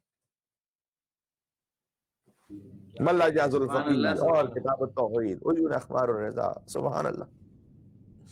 علل الشرائع ایک سمندر. شیخ مرتضی انصاری عمر ہے 70 80 برس 60 برس کی، کام ایسا کر کے گئے شیخ عباس قمی کے آج ہر حرم اس کے بکس کے ریکس مکمل نہیں ہوتے جب تک وہاں پر مفاتح الجنان نہ موجود. کیا کہنے. سبحان اللہ. سبحان اللہ. تو فقط طول عمر نہیں، عرض عمر بھی. اچھا مولانا صاحب، ہم تو کوئی عالم ایسے نہیں کہ ہم کوئی کتاب لکھیں گے یا کوئی تقریریں کر کے جائیں. علامہ رشید ترابی صاحب علی اللہ مقام، آج تک ان کی تقریریں سجدہ ہے، یقین ہے، لوگ استفادہ کر رہے ہیں. علامہ طالب جوہری صاحب علی اللہ مقام ہو، مرحوم، ان کو کہتے ہوئے مرحوم کلیجہ دل منہ کو آتا ہے، کیا کہا جائے. ان کی محفلوں سے بہت کچھ سیکھنے کا ہمیں شرف حاصل ہوا تھا. لیکن بہرحال جب احمد مرسل نہ رہے کون رہے گا. تو علامہ طالب جوہری صاحب قبلہ و کعبہ، ان کی تقاریر سے لوگ استفادہ کرتے رہیں گے. تو ایسے جو افراد ہوتے ہیں، لیکن اگر کوئی فرض کیجئے کہ ایک عالم دین بئی معنی نہ ہو کہ وہ کچھ لکھ رہے ہیں یا کچھ تقاریر پڑھ رہے ہیں، تو مولانا صاحب ہماری طول عمر کے ساتھ عرض عمر کیا ہوگی؟ وہ جو لائف کی فقط کوانٹٹی نہیں کوالٹی بھی ہو. ایک سادہ سال بتا رہا ہوں، اپنی اولاد کی اچھی تربیت ایسے کر کے چلے جائیں کہ وہ موالیان محمد اور آل محمد میں سے ہو. سبحان اللہ. سبحان اللہ. اس کے لیے تو باقاعدہ کوئی امامے والا ہونا ضروری نہیں نا. یہ اگر آپ نے کر لیا اور انشاءاللہ اس نے آنے والی نسل کو حیدر کا محب بنا لیا علیہ الصلوۃ والسلام، جب تک نسلوں میں محبان حیدر کرار آتے رہیں گے ثواب آپ تک پہنچتا رہے گا. سبحان اللہ. سبحان اللہ. ٹھیک ہے. ادب اولادکم علی حب علی ابن ابی طالب. جابر ابن عبد الانصاری مدینہ کی گلیوں میں گھوم پھر کر کہا کرتے تھے، اے مدینہ والوں، اپنے بچوں کی تربیت کی بنیاد علی ابن ابی طالب کی محبت پر رکھو. تو بہرحال امام علیہ السلام نے دعا مکارم الاخلاق کے بھی کچھ جملے درمیان میں آتے گئے تو میں آپ کی خدمت میں عرض کرتا گیا. اور پھر دعائے رزق میں مولا نے فرمایا کہ پروردگار ایسا یقین عطا فرما دے جو صادقانہ یقین ہو، کہ پھر اس کے بعد جو رزق طلب کرنے کی زحمت ہے اس سے میں بچ جاؤں. یعنی جو دل ٹوٹ جاتا ہے، انسان ڈپریس ہو جاتا ہے، وہ میں ختم ہو جائے. بس میں تجھ پہ یقین کے ساتھ اپنی کوشش کرتا رہوں، انشاءاللہ پھر تو مجھے عطا فرما دے. اور اس کے بعد امام علیہ السلام نے قرآن کی کچھ آیات کو بھی پڑھا کہ اللہ سبحانہ وتعالیٰ نے اپنے اوپر رزق کی تقسیم کا ذمہ لیا ہوا ہے، اور اس میں انشاءاللہ اللہ پر توکل رکھیں اور اللہ سبحانہ وتعالیٰ وسعت رزق نصیب فرمائے بے برکت صلوات بر محمد اور آل محمد. بآواز بلند انشاءاللہ. اللہم صلی علی محمد وآل محمد وعجل فرجہم. سبحان اللہ. ٹائم دیکھنے کے لیے میں متوجہ ہو رہا ہوں، تو وقت تو کافی گزر چکا ہے. اور ایک واقعہ سنانا تھا، تھوڑا سا ہے بھی لیکن تفصیلی واقعہ، 10-15 منٹ لگیں گے. آپ کی اجازت ہے تو سنا دوں اگر میں. دیکھیں ایک کانسیپٹ تھوڑا سا کلیئر ہو جائے. ابھی بات ہو رہی تھی نا کہ اس واقعے کے لیے بعض مومنین نے اور اصرار بھی کیا اور ہمارے بھی دل سے بڑا قریب ہے، کیونکہ مولا کے فضائل ہے، تو مولا کے فضائل تو مومن کا دل اسی میں خوش ہو جاتا ہے. اور کیا، جیسے کہ ابھی فہرست آپ نے ملاحظہ کی، تو اس میں کیا ہے بھائی، مشکلات سے بچنے کے لیے دعا، غموں سے نجات کے لیے دعا، اگر کسی سختی میں آ جاتے تھے تو یہ دعا پڑھتے تھے، عیوب کی پردہ پوشی کے لیے فلاں دعا، گناہوں کی رسوائی سے بچنے کے لیے فلاں دعا. تو کہیں ایسا نہ ہو کہ یہ کسی کے ذہن میں خیال ہے کہ امام علیہ السلام ان موضوعات پر کیا دعا ارشاد فرما رہے ہیں، یعنی جبکہ یہ کہ مولا حلال مشکلات خود ہیں، مولا خود حجت خدا ہے، تو ان موضوعات پر دعا کا کیا مقصد ہے؟ اور پھر کہیں عصمت کے بارے میں خدا نہ خاصا کوئی ڈاؤٹ نہ آنے پائے، جبکہ اس کی میں وضاحت کر چکا ہوں وہ خشیت والی دعا میں، کہ امام کی جو خشیت پروردگار ہے وہ ان کے علم اور معرفت کا نتیجہ ہے۔ ہمارا جو خوف، اگر اللہ توفیق بھی نصیب فرما دے کہ خوف ہو جائے، تو وہ ہے ہمارے گناہوں پر اور سزا پر۔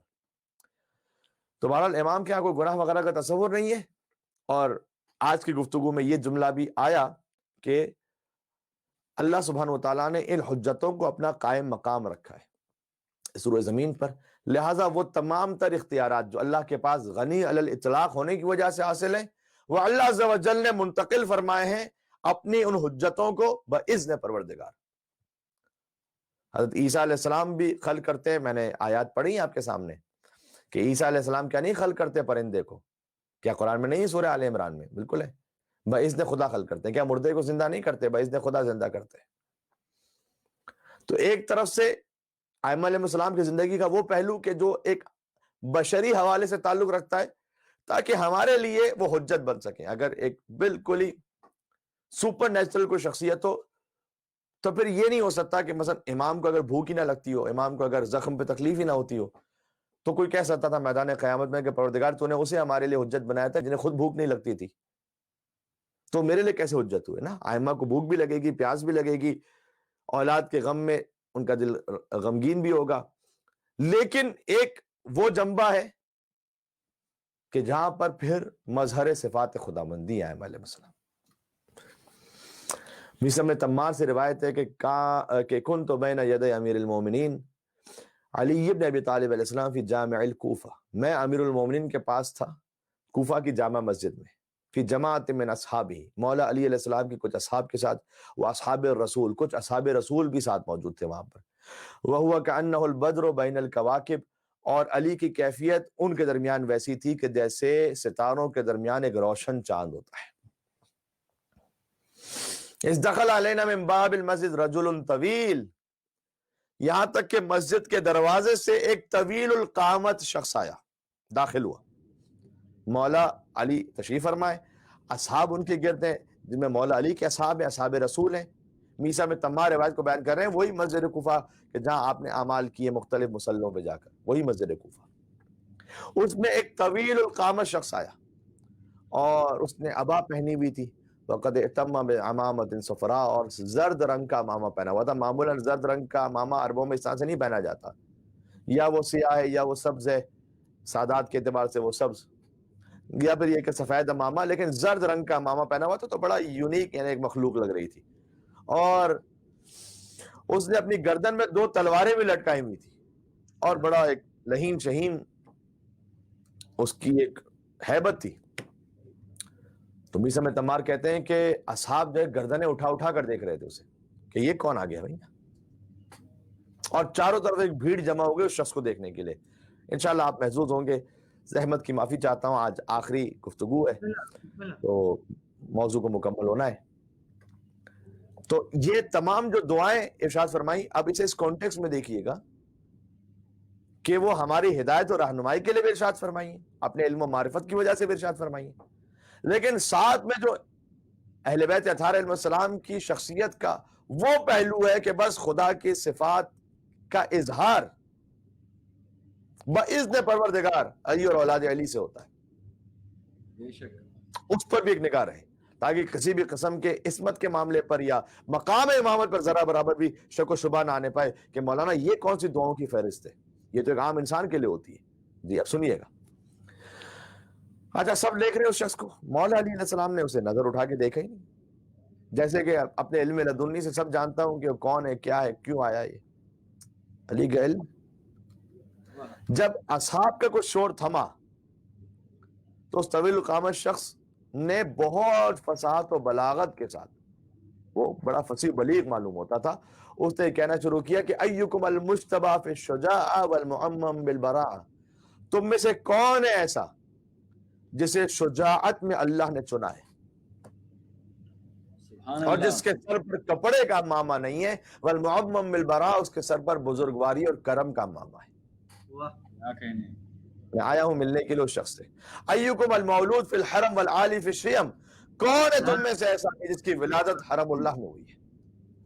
نعرہ حیدری علی یا محمد صلوات اللهم صل على محمد وعلى محمد وعجل فرج والعالی فی شیم، کون ہے ایسا تم میں جو خصلتوں میں علی ہے؟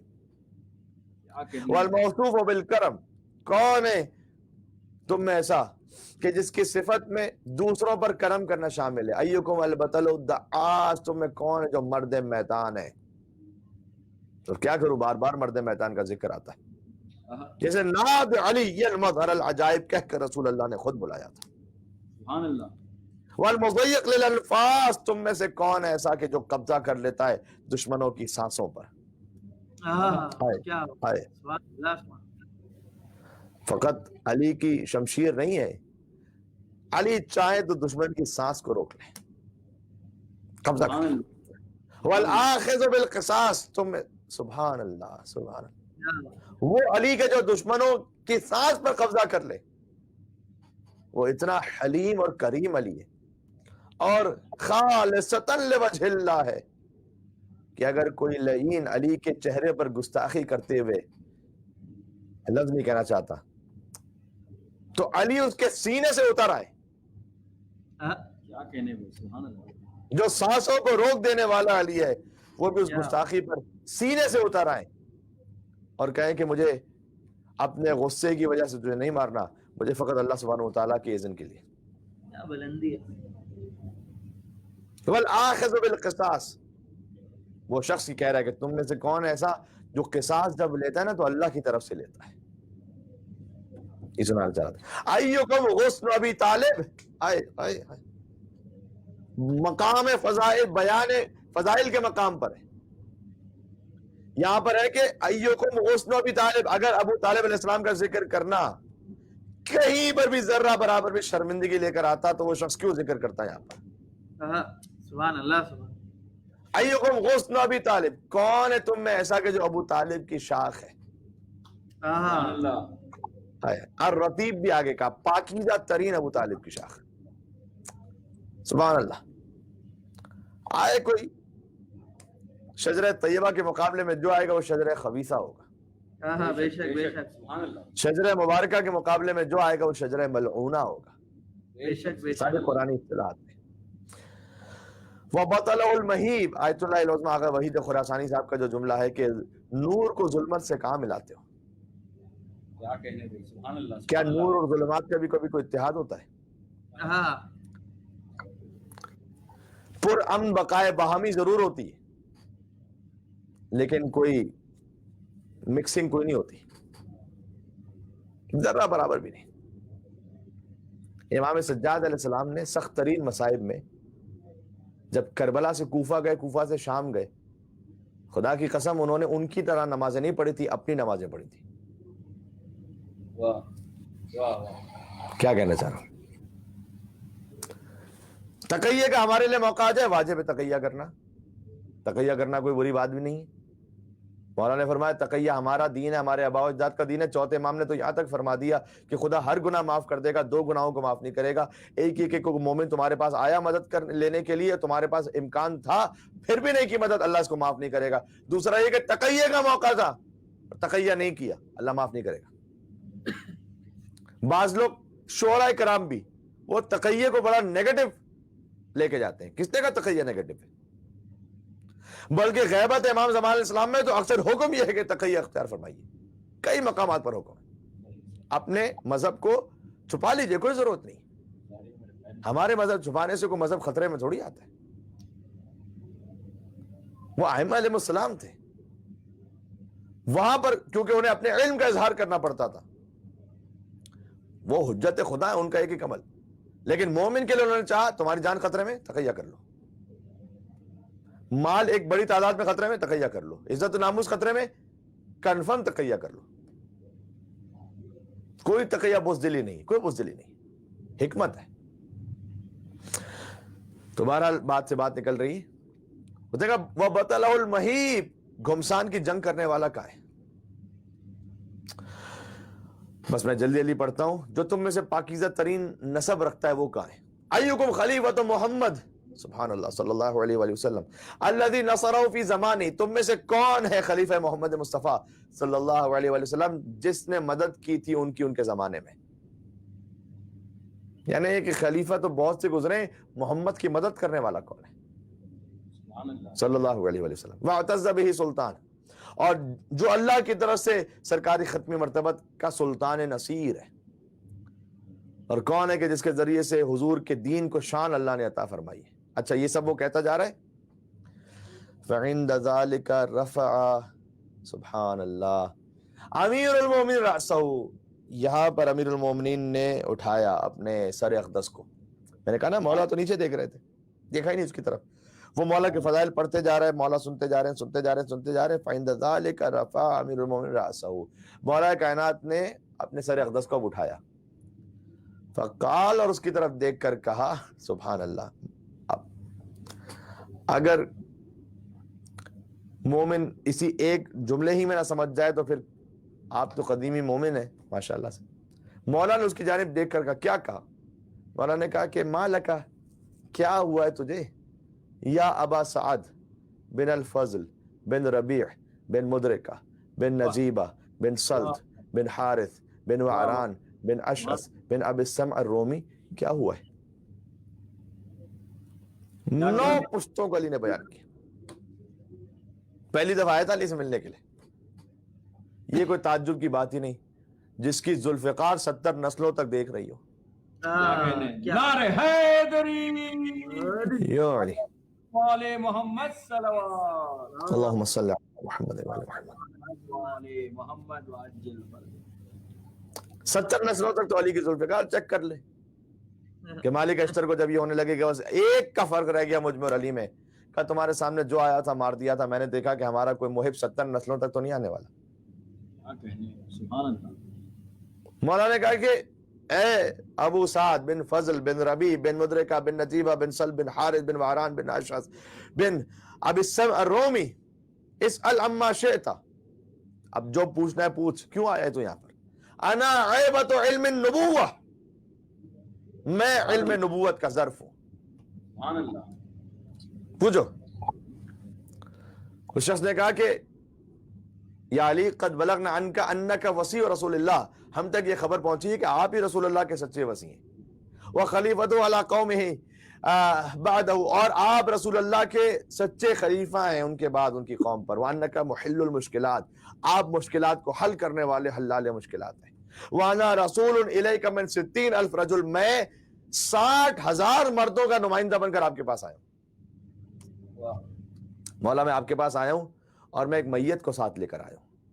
پھر اس نے میت کی تفصیل بتائی کہ مولا میت مسجد کے دروازے پر ہے اور کچھ مدت سے میت کی وفات ہو گئی، وقد اختلفوا فی سبب موتہ، اور ہماری قوم میں اس کے سبب قتل پر ایک اختلاف ہو گیا، آپس میں فتنہ بہت ہو گیا کہ اسے قتل کس نے کیا تھا۔ وہ ہوا بباب المسجد، اور وہ مسجد کے دروازے پر ہے وہ مردہ۔ فَإِنْ أَحْيَيْتَهُ، اگر آپ نے زندہ کر دیا اس مردے کو، سبحان اللہ، میں یہ کہہ رہا ہوں جو الہی صفات کی شان ہے اہل بیت اطہار میں، اگر آپ نے زندہ کر دیا ہے علی اس مردے کو، علمنا انک صادق، ہمیں یقین ہو جائے گا کہ آپ ہی سچے نبی کہ سچے خلیفہ ہیں، نجیب الاصل، سبحان اللہ، ہمیں یقین ہو جائے گا آپ ہی نجیب الطرفین ہیں، وتحققنا، اور متحقق ہو جائے گا کہ انک حجت اللہ، آپ ہی حجت خدا ہیں اس روئے زمین پر، اور خلیفہ محمد صلی اللہ علیہ وسلم ان کی قوم پر۔ وَإِن لَمْ تَقْدِرْ عَلَى ذَلِكَ، اور اگر آپ مردے کو زندہ نہ کر سکے، اگر نہ کر سکے، رَدَدْنَاهُ إِلَىٰ قَوْمِهِ، تو پھر ہم اپنی قوم کی طرف جب واپس جائیں گے نا تو عَلِمْنَا أَنَّكَ تَدَّعِي، ہم یہ یقین کر لیں گے کہ جو آپ نے دعویٰ کیا غیر الصواب، وہ دعویٰ صحیح نہیں ہے کہ آپ مردے کو زندہ نہیں کر سکتے۔ یعنی میں کہنا چاہ رہا ہوں خلیفہ رسول کم از کم وہ تو ہو جو مردے کو زندہ کر سکے۔ سبحان اللہ، سبحان اللہ۔ وہ نہ ہو خلیفہ رسول کے جو میدان میں گھمسان کا رنگ دیکھ کر خود مردہ ہو جائے۔ کیا کہنے، سبحان اللہ، سبحان اللہ، کیا کہنے، مردے کو زندہ بھی علی کر دیں، اور کوئی زندہ علی کا مذاق اڑانے کے لیے لے آئیں سامنے کہ علی جنازہ پڑھا دیجیے، واہ واہ واہ واہ، سبحان اللہ، علی کہے میں تو پڑھا دوں گا، پھر ضمانت تمہاری ہے۔ واہ واہ، اور علی پڑھا دیں تو بس پڑھا دیں بھائی، اٹھو بھائی، اب وہ مذاق ختم ہو گیا، اٹھو. کہاں اٹھے گا وہ؟ جس کا جنازہ علی نے پڑھا دیا کیا وہ اٹھے گا؟ وہ کیا کہنے. سبحان اللہ سبحان اللہ. سبحان اللہ. تو اس نے کہا کہ اے علی اگر آپ نے زندہ کیا تو پھر مانیں گے کہ آپ سچے خلیفہ ہیں، ورنہ تو ہم کہیں گے کہ بھائی آپ کا دعویٰ بھی دوسروں کی طرح ہی تھا. کیا شان ہے میرے مولا کی. کہا یا میسم، اے میسم ارکب بعیرک، ذرا اپنی سواری پر، اپنی اونٹ پر سوار تو ہونا. وَنَادِ فِي شَوَارِعِ الْكُوفَةِ، اور کوفہ کی گلیوں میں ذرا یہ صدا دینا کہ من اراد ان ينظر الى ما اعطاه الله عليا من العلم الرباني فليخرج الى النجف. کیا کہنے. جو یہ دیکھنا چاہتا ہے کہ اب اللہ نے علی کو عطا کیا کیا ہے، وہ آ جائے نجف میں. سبحان اللہ سبحان اللہ. ہاں ہاں، نجف اور کوفہ ٹوئن سٹیز ہے نا، رہتے مولا کوفہ میں تھے، مدفون نجف میں. تو آ جاؤ نجف. جو یہ دیکھنا چاہتا ہے کہ اللہ نے علی کو کیا عطا کیا. ایک ہجوم تھا جو کوفہ سے چل رہا تھا نجف کی طرف، جم غفیر.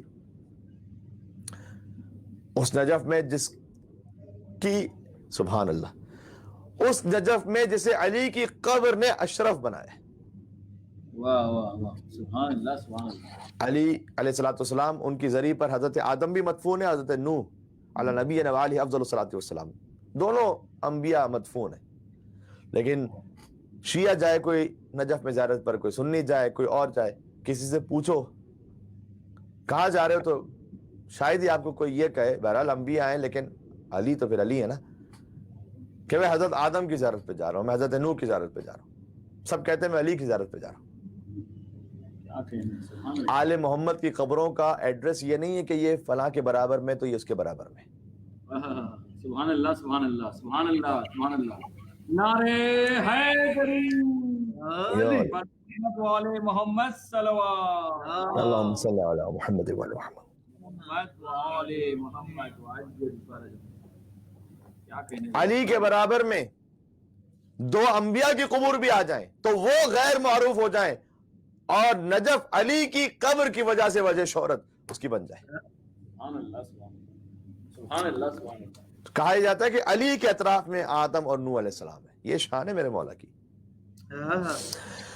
تو بہرحال مولا نے کہا کہ رکھو. مولا پہنچے نجف، جم میں غفیر کا، رکھو مردے کو میرے سامنے. اب تابوت سے اس نے مردہ نکالا، علی بن ابی طالب علیہ السلام کے سامنے رکھا. مولا نے کہا کم لمیتکم، کتنا عرصہ ہوا اس کو مرے ہوئے؟ احدہم 40 یومن، مولا 41 ڈیز ہوئے. ما سبب موت ہی، اس کو موت کا سبب کیا ہے؟ اور عرابی نے کہا مولا یہی تو ہم پوچھنا چاہتے ہیں آپ سے، کسے مارا کس نے؟ اس لیے کہ جب یہ رات کو سویا تو ٹھیک تھا، اصبح مذبوحا، صبح اٹھا تو ذبح ہو چکا تھا. من اذنہ الی اذنہ، ایک کان سے دوسرے کان تک اسے کسی نے ذبح کر دیا تھا پورا.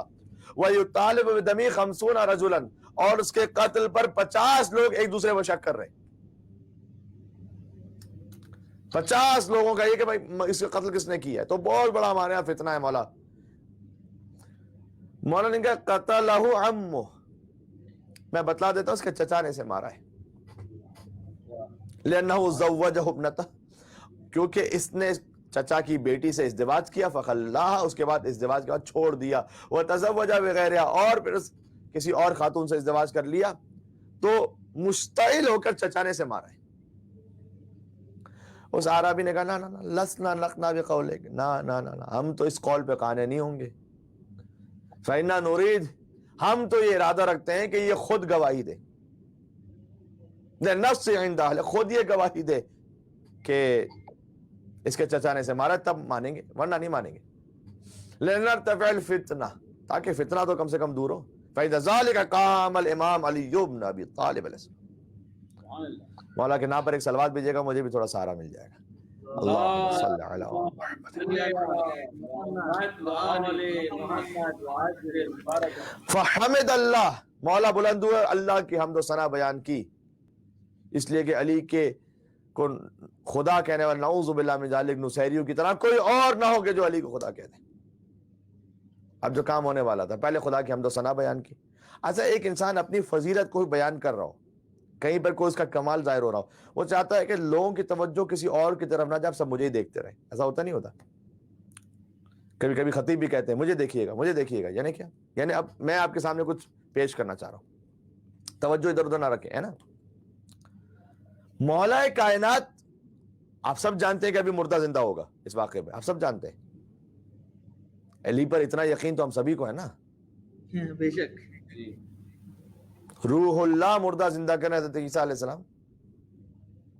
جو ولی اللہ ہو وہ نہیں کرے گا مردہ زندہ کیا. ولی اللہ الکامل نبی تھے, علی کو ولی کہنے والے. فقط علی ولی نہیں ہے, نبی تھے علی کو ولی کہنے والے. علی ولی بنانے والا ہے دوسروں کو. واہ واہ. حسین فقط معصوم نہیں, حسین معصوم گر ہے, سبحان اللہ. عصمت عطا کرنے والا, عصمت صغرا, محفوظ عن الخطا. علی تھے, غور کیجیے گا میں جو کہنا چاہ رہا تھا, نبی تھے علی کو ولی کہنے والے اور ولی بن گئے یا علی کہنے والے. نعرہ حیدری یا علی. وآل محمد صلوات. اللہم صلی علی محمد وآل محمد. اس موقع پر کہ جب تمام کوفہ کی نگاہیں لگی ہوئی ہیں کہ علی اب مردے کو زندہ کریں گے, مولا کا آپ خلوص دیکھیے گا, یہ علی نے بھی زندہ تفاخر کے لیے نہیں کیا تھا, ہدایت کے لیے کیا تھا. حدیث میں آیا ہے وَذَكَرَ النَّبِي صلی اللہ علیہ وآلہ وسلم. سبحان اللہ. اس موقع پر مولا کائنات نے پہلے خدا کی حمد و ثنا کی اور اس کے بعد رسول اللہ صلی اللہ علیہ وسلم کو یاد کیا. ایک طرف بنی امیہ کا منشور کہ حاکم شام نے کہا تھا نعوذ باللہ جب تک میں اذان سے اشہد ان محمد رسول اللہ نکال نہ دو چین سے نہیں بیٹھوں گا. اور یہ تو حسین کا خون آڑے آ گیا. بنی امیہ تو اپنا کام کر چکا تھا, سب قبول بھی کر چکے تھے. حسین ابن علی کا خون آڑے آ گیا. بی بی زینب سلام اللہ علیہ نے اپنی رضا کے ذریعے سے حفاظت فرما لی. ورنہ مولا علیہ السلام نے اس وقت اپنے فضائل کا اظہار کرتے رسول اللہ کو یاد کیا. کیوں اے علی آپ رسول اللہ کو اس وقت یاد, تاکہ لوگ سمجھیں کہ علی ہے کس کا وسیع. دیکھو میں بھی ہوں وسیع محمد مصطفیٰ کا, تمہیں ماننا ان کو ہے پھر مجھے مانو گے. بہرحال پھر فصل علیہ اور رسول اللہ پر حضور پر مولا علی نے درود و سلام بھیج کر پھر کہا یا اہل الکوفہ. اچھا بنی اسرائیل جب آئے تھے حضرت موسیٰ کے پاس تو کہا تھا کہ ایک مردہ ہے ہمیں زندہ کرنا ہے. وہ سورہ بقرہ جس میں پورا واقعہ موجود ہے کہ اللہ نے کہا کہ ایک بقرہ لو, اسے ذبح کرو اور اس کے بعد اس کا گوشت لگاؤ اس مردے پر تو وہ زندہ ہو جائے گا اور تمہیں بتلائے گا کہ اسے کس نے قتل کیا ہے نا وہ بقرہ. مولا نے کہا یا اہل الکوفہ ما بقرۃ بنی اسرائیل باجل عند اللہ منی قدرہ. بنی اسرائیل کی گائے کی حیثیت مجھ سے زیادہ تو نہیں اللہ کے پاس کہ وہ تو زندہ کر دے اور میں نہ زندہ کر سکوں. کیا کہنے, سبحان اللہ سبحان اللہ سبحان اللہ. وَأَنَا أَخُو رسول اللہ. وہ بنی اسرائیل کی گائیں تھی, میں تو رسول اللہ کا بھائی ہوں. سبحان اللہ سبحان اللہ. وَإِنَّهَا أَحْيَتْ مَيِّتًا بَعْدَ سَبْعَةِ أَيَّامٍ.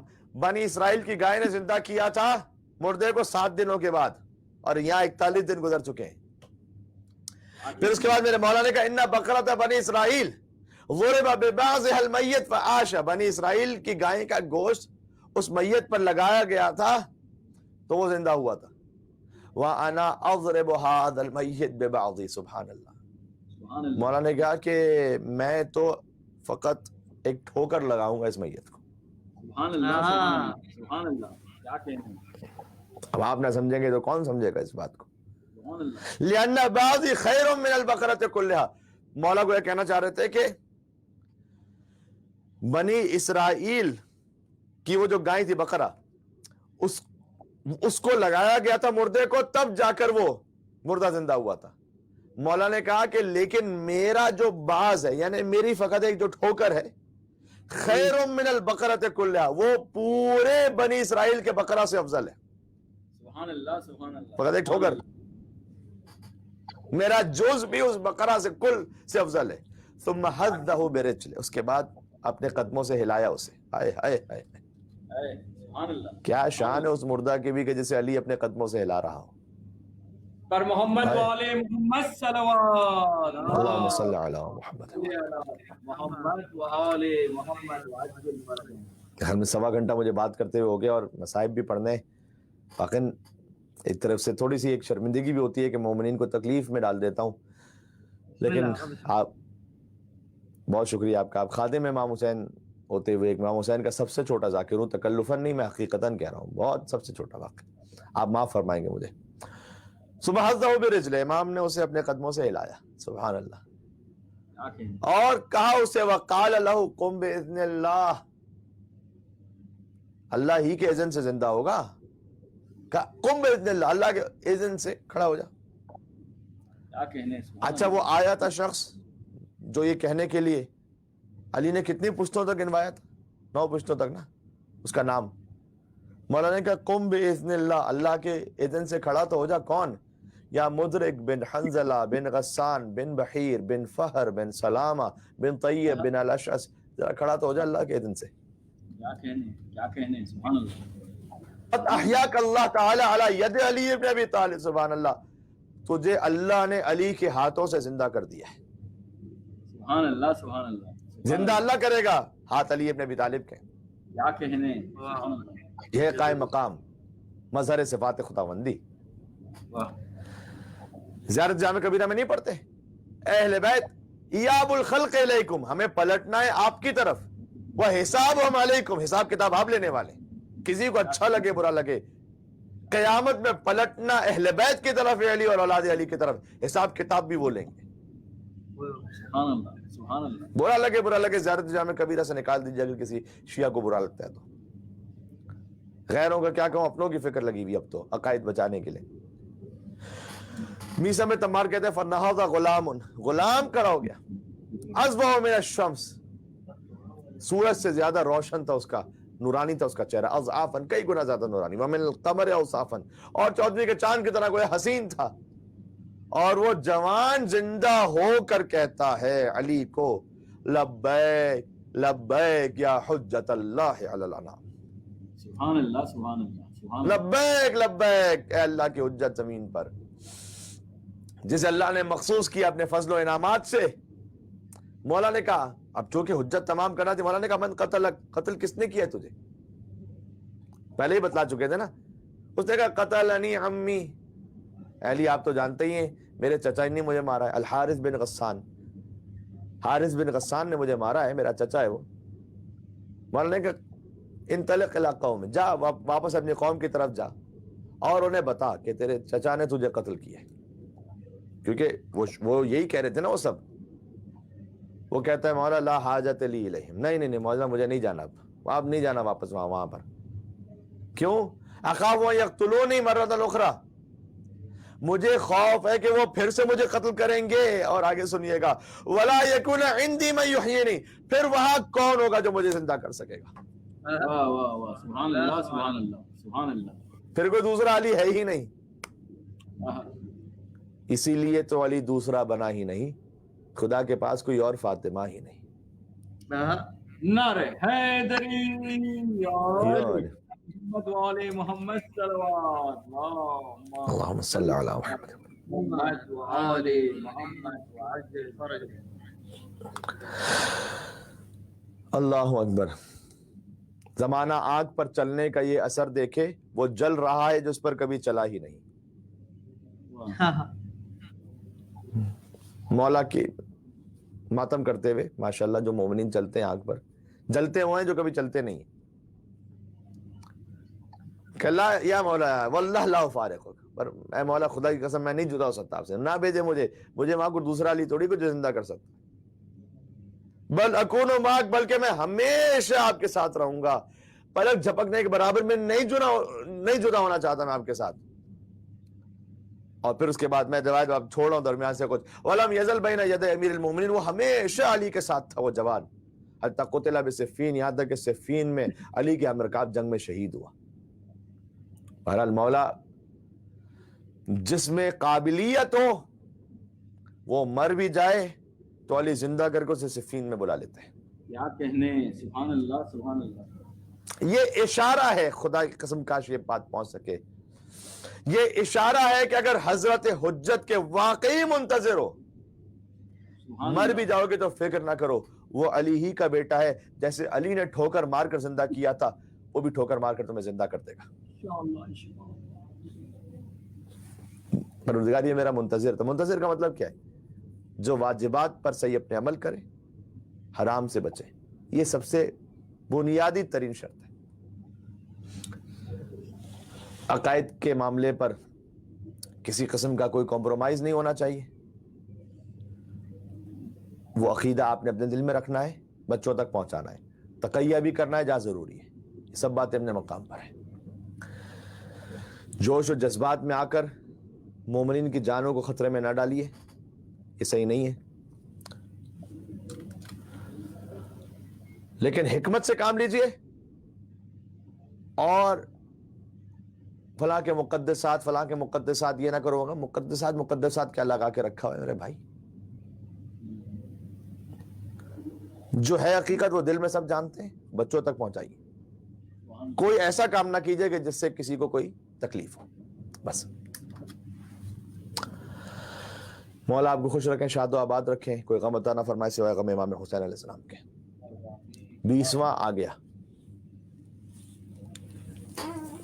امام حسین علیہ السلام کا 20واں شب پہلی سفر المظفر ہے. 20ویں کا مطلب کیا ہے؟ حسین کو قتل ہوئے 20 دن گزر گئے. حسین کا لاشا پامال ہوئے 20 دن گزر گئے. عباس کے شانے کٹے 20 دن گزر گئے. علی اکبر کے کلیجے میں برچھی لگے 20 دن گزر گئے. سخت جملہ کہتا ہوں، 20 دن ہو گئے بی بی زینب بے ردا ہے. 20 دن ہو گئے سکینہ تماچے کھا رہی. 20 دن ہو گئے، اللہ اکبر، 20 دن ہو گئے عابد بیمار کے ہاتھوں میں ہتکڑیاں ہیں، پیروں میں بیڑیاں ہیں. بچی کے رخساروں کا رنگ بدل رہا ہے. حسین کا سر نوکے نیزہ پر ہے. کیا کیا ان 20 دنوں میں ہو گیا. شام غریبہ گزر گئی جب خیام جل چکے، چادریں چھن چکی. یہ فوج نابکار کربلا سے کوفہ گئے، اور کوفہ سے شام جب یکم سفر داخلہ اہل حرم شام کی تاریخ ہے، منائی جاتی ہے یہ خاص اس انداز سے، اس لیے بڑی مصیبت کی تاریخ ہے.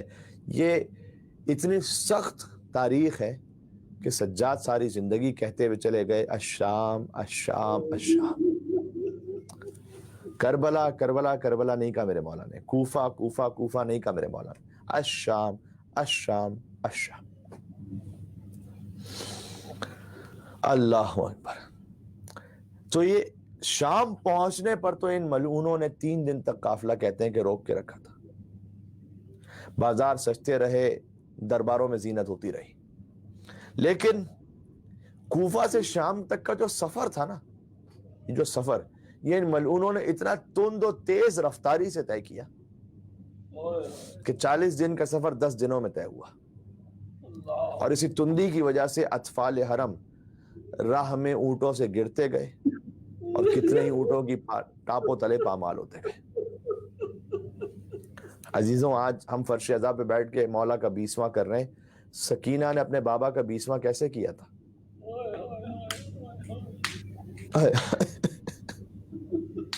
سکینہ نے اپنے بابا کا 20واں ایسے کیا تھا کہ سکینہ اونٹ سے جنگل میں زمین پر گر گئی تھی. سکینہ نے تو 20واں ایسے کیا تھا. اللہ اکبر.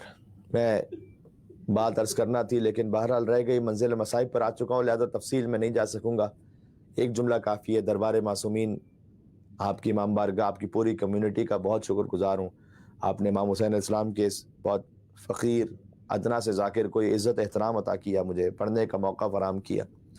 اللہ تعالیٰ میری ہدایت فرمائے، آپ کی ہدایت فرمائے، ہماری ہدایت میں اضافہ فرمائے، اہل بیت سے محبت میں مزید اضافہ فرمائے، غم امام حسین میں ہمیں مزید آنسو بہانے کی توفیق عطا فرمائے.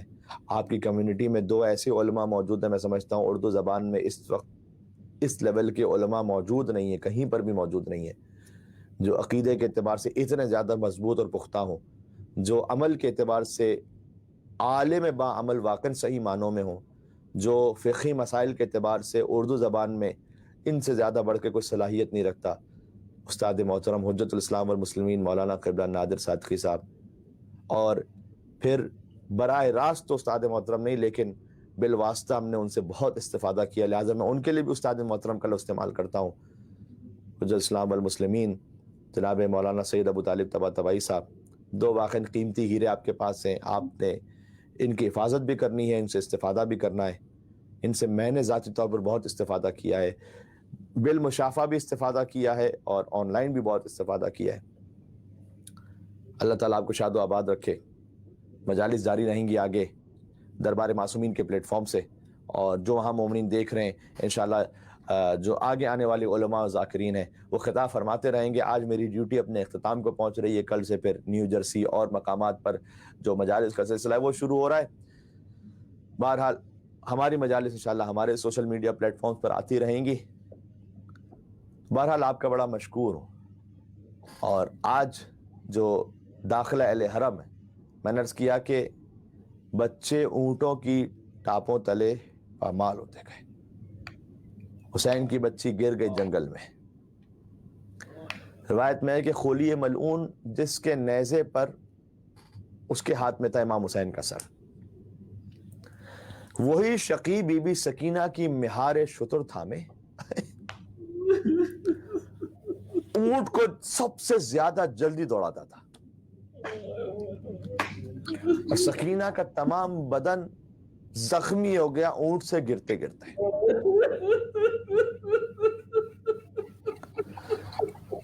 عزیز جنہیں اللہ نے بالخصوص بیٹیاں عطا کی ہیں، ذرا سوچنا،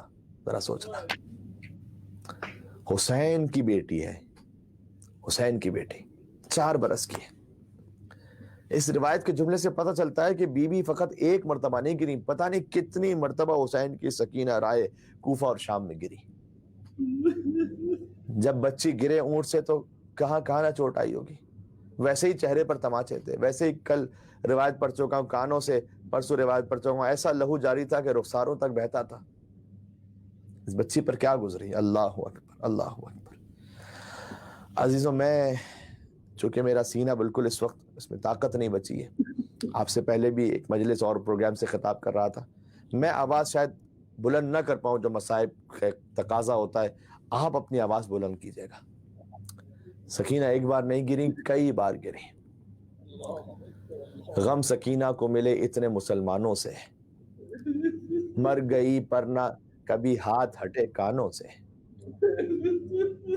مر گئی پر نہ کبھی ہاتھ ہٹے کانوں سے، شام جاتے ہوئے ناقے سے گری یوں بچی،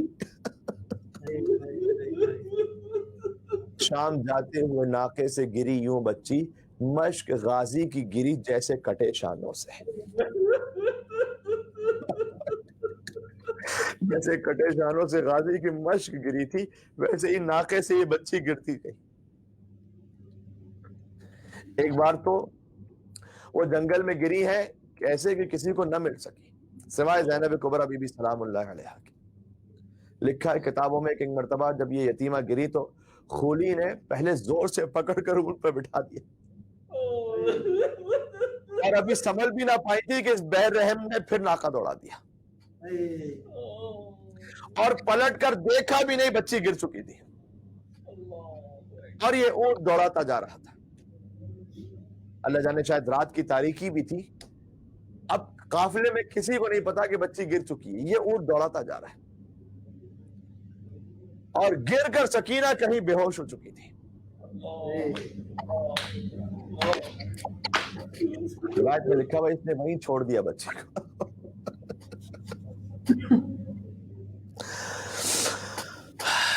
اللہ اکبر۔ تھوڑی دیر بعد اسے جلدی کیوں تھی؟ جلدی اس لیے تھی کہ جا کر جلدی سے یزید سے انعام لو حسین کا سر دے کر، ملعون کہیں کا۔ تھوڑی دیر بعد وہ نیزہ جس پر حسین کا سر تھا نا، وہ نیزہ زمین میں گڑ گیا، آگے نہیں بڑھا، اور وہ فرق مبارک گویا صحرا کی جانب دیکھ رہا حسین کا سر حسرت بھری نگاہوں سے کہ ابھی کوئی آنے والا ہے میری بچی کو لے کر گود میں۔ وہ ان یزیدیوں نے بہت زور لگایا لیکن حسین کا سر نہیں پڑا آگے، تو چاہا نیزہ اکھاڑے زمین سے، نہیں اکھڑا۔ جب جنبش نہیں ہوئی نا تو شمر لعین، شمر بے رحم تازیانہ لے کر آیا میرے بیمار امام سید سجاد کے پاس۔ ہائے ہائے ہائے ہائے ہائے۔ ہمیں معلوم ہے کہ مولا سید سجاد شب عاشور مریض تھے، بیمار رہے تھے، اور پھر بعد میں سفر کوفہ اور شام میں بہرحال جو علالت تھی وہ ختم ہوئی، اس لیے وہ امتحان تھا مولا کا، پروردگار کی جانب سے مصلحت تھی۔ لیکن یہ اعتراض نہ کیا کیجیے، لوگ آ کے کہتے ہیں بھائی مولانا نے بیمار کربلا کیوں پڑھ دیا، ہم سے تو نہیں کہا کسی نے، لیکن ویسے بیمار کربلا نہ کہے سید سجاد کو تو کیا کہیں، وہ غم سجاد کے دل میں ہمیشہ رہا کہ میں بابا میرے سامنے مار دیا۔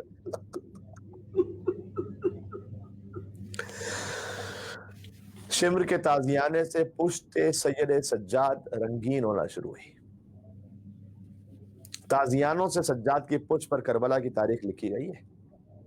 یہی تو وہ نشان تھے جو میرا مولا محمد باقر ضبط نہیں کر پائے تھے۔ اب گویا حسین کے سر سے آواز آنے لگی میرے سجاد کو نہ مارو، میری سکینہ کسی جنگل میں گر گئی۔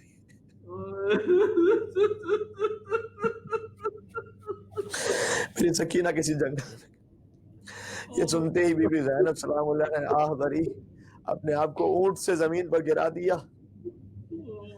بی بی کیسے پہنچی سکینہ تھا خدا ہی جانتا ہے، کبھی گھٹنیوں کے بل چل کر، کبھی گری کبھی اٹھی، معظمہ خاتون کی۔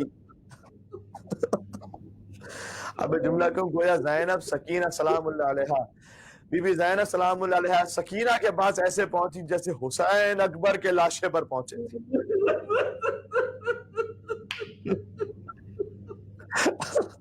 حسین بھی کبھی اٹھتے تھے، کبھی گرتے تھے، کبھی سنبھلتے تھے۔ وہاں اکبر کے لاشے پر زینب سلام اللہ علیہ نے حسین کی مدد کی تھی، یہاں سکینہ کے زخمی بدن کو اٹھاتے ہوئے کون مدد کرتا، یہاں زینب کی ماں فاطمہ زہرا آ گئی۔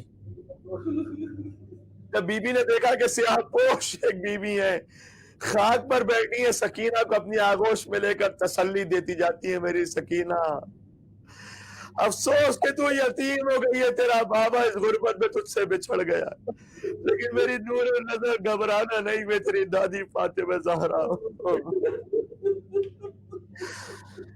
بی بی زینب سلام اللہ علیہ نے گویا فریاد کی، اماں اب آئیے آپ، اماں جب آپ دربار میں گئی تھی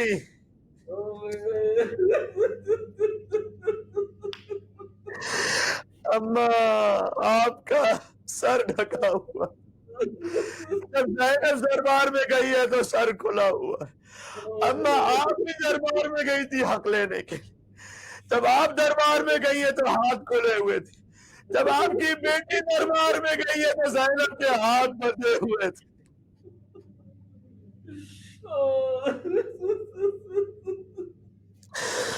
بس اہل حرم شام پہنچے عزیزوں، کتابوں میں ہے جا کے دیکھیے گا، شام پہ بی بی کو باہر ٹھہرا دیا گیا، اگلے دن حکم ہوا باب الساعات سے زینب کو لے آؤ۔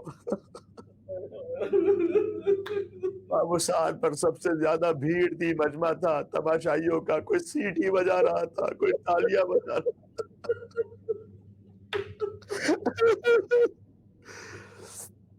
بی بی زینب سلام اللہ علیہ نے حجت تمام کی، شمر لعین سے کہا دیکھ شمر تو ہمیں لے کے جانا چاہتا نا دربار میں، بابو سعد سے نہ لے کے جا، کسی اور دروازے سے لے کے جا۔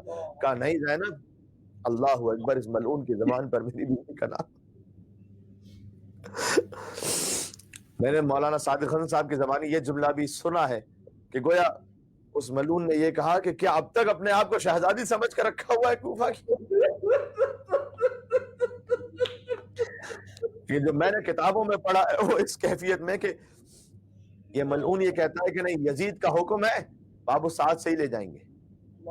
بی بی نے کہا اچھا کہ بابو سعد سے لے جانا ہے، یہاں مجمع بہت ہے، چادریں دے دے کم سے کم ہمیں کچھ۔ نہیں یزید کا حکم ہے، چادریں نہیں دی جا سکتی۔ یقین جانو یہ جملہ اگر نہ دیکھا ہوتا تو نہ پڑھتا۔ کہ پھر اے شمر یہ کر کہ ہمارے ہاتھوں کو کھول دے رسیوں، ہم اپنے ہاتھوں سے اپنے چہرے کو چھپا لیں۔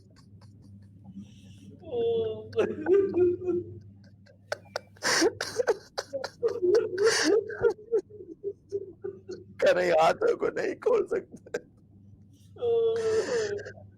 بندے ہاتھوں کے ساتھ علی کی بیٹی شام میں داخل ہوئی۔ عزیزوں پہلی سفر آ گئی، الوداع ماہ محرم، الوداع۔ اے مولا جو رونے کا حق تھا ادا نہ ہو سکا، بی بی زینب سلام اللہ علیہ دربار شام میں داخل ہو رہی ہے، پہلی صفر کی تاریخ آ گئی ہے عزیزو، یہ عاشور کے دن سے کم نہیں ہے بلکہ عاشور کے دن سے زیادہ سخت وقت تھا یہاں پر۔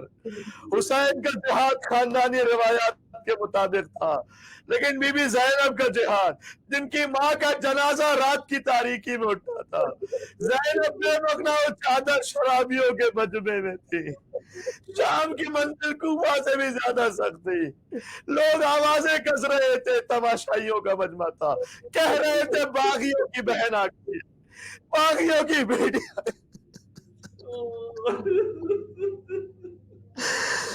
عزیزوں، لیکن اس موقع پر کیسے ہوتا کہ علی جو مشکل کشائے کائنات اپنی بیٹی کے لیے نہ آتے۔ روایت میں ملتا ہے بی بی زینب ایک مقام پر بیٹھ گئی دربار شام میں چلتے چلتے۔ مولا سجاد نے کہا میں آخری جملہ کہہ رہا ہوں، جس کے دل میں جتنا دم ہے یا حسین کہتا ہوا روتا جائے، ماتم کرتا جائے۔ کہا بوبی اماں یہاں کیوں بیٹھ گئی ہیں آپ؟ یہاں تو ظالم کا دربار آ گئے۔ کہا بیٹا سجاد یہ اتنا سخت وقت ہے، میرے بابا نے مجھ سے کہا تھا جب سخت ترین وقت دربار میں آ جائے گا بیٹی گھبرانا نہیں، میں علی آؤں گا آپ کی مدد کے لیے۔ سجاد میرا بابا کہیں آنے والا ہوگا، علی اپنے باپ کے سہارے کے ساتھ جائے، زینب اپنے باپ کے سہارے کے ساتھ داخل ہوگی تاکہ مجھے علی کا سہارا مل جائے۔ یہ کہہ کر عزیزوں رونا ماتم کرنا، یہ کہہ کر بی بی اپنے مقام سے اٹھی، سخت تشت میں حسین کا سر تھا، یزید چھڑی مار رہا تھا۔ بی بی نے کہا بابا تم کہاں ہو اب؟ یہاں تک کہ بی بی اٹھی کا سجاد میرا بابا آ گیا، سجاد السلام علیکم یا امیر المومنین، السلام علیکم قائد الغر المحجلین۔ سجاد بابا آ گیا، بابا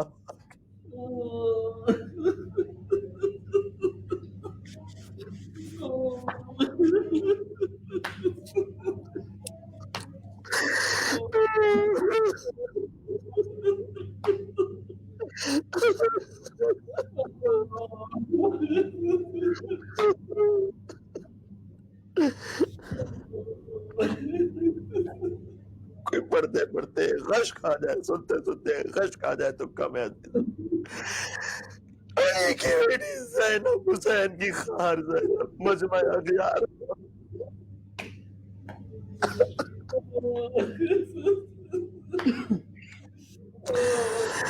اللہم ارزقنا بالدنیا زیارت الحسین۔ عزیزوں چہلم قریب آ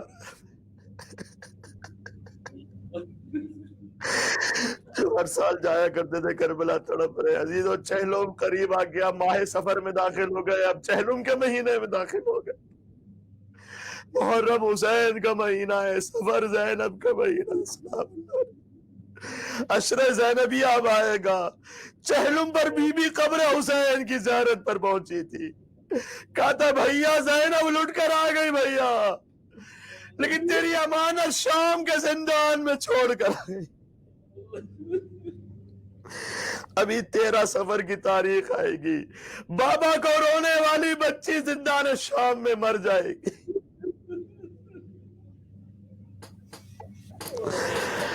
اللہم ارزقنا فی الدنیا زیارت الحسین وفی الآخرت شفاعت الحسین وادخلنا الجنت من باب الحسین واشف مرضانا بحق علی ابن الحسین۔ السلام علی الحسین وعلی علی ابن الحسین وعلى أولاد الحسين وعلى أصحاب الحسين۔ طول کلام کے لیے معذرت چاہتا ہوں، آج آخری گفتگو تھی۔ وما علینا الا البلاغ المبین وآخر دعوانا ان الحمد للہ رب العالمین۔ یا حسین یا حسین یا حسین یا حسین یا حسین۔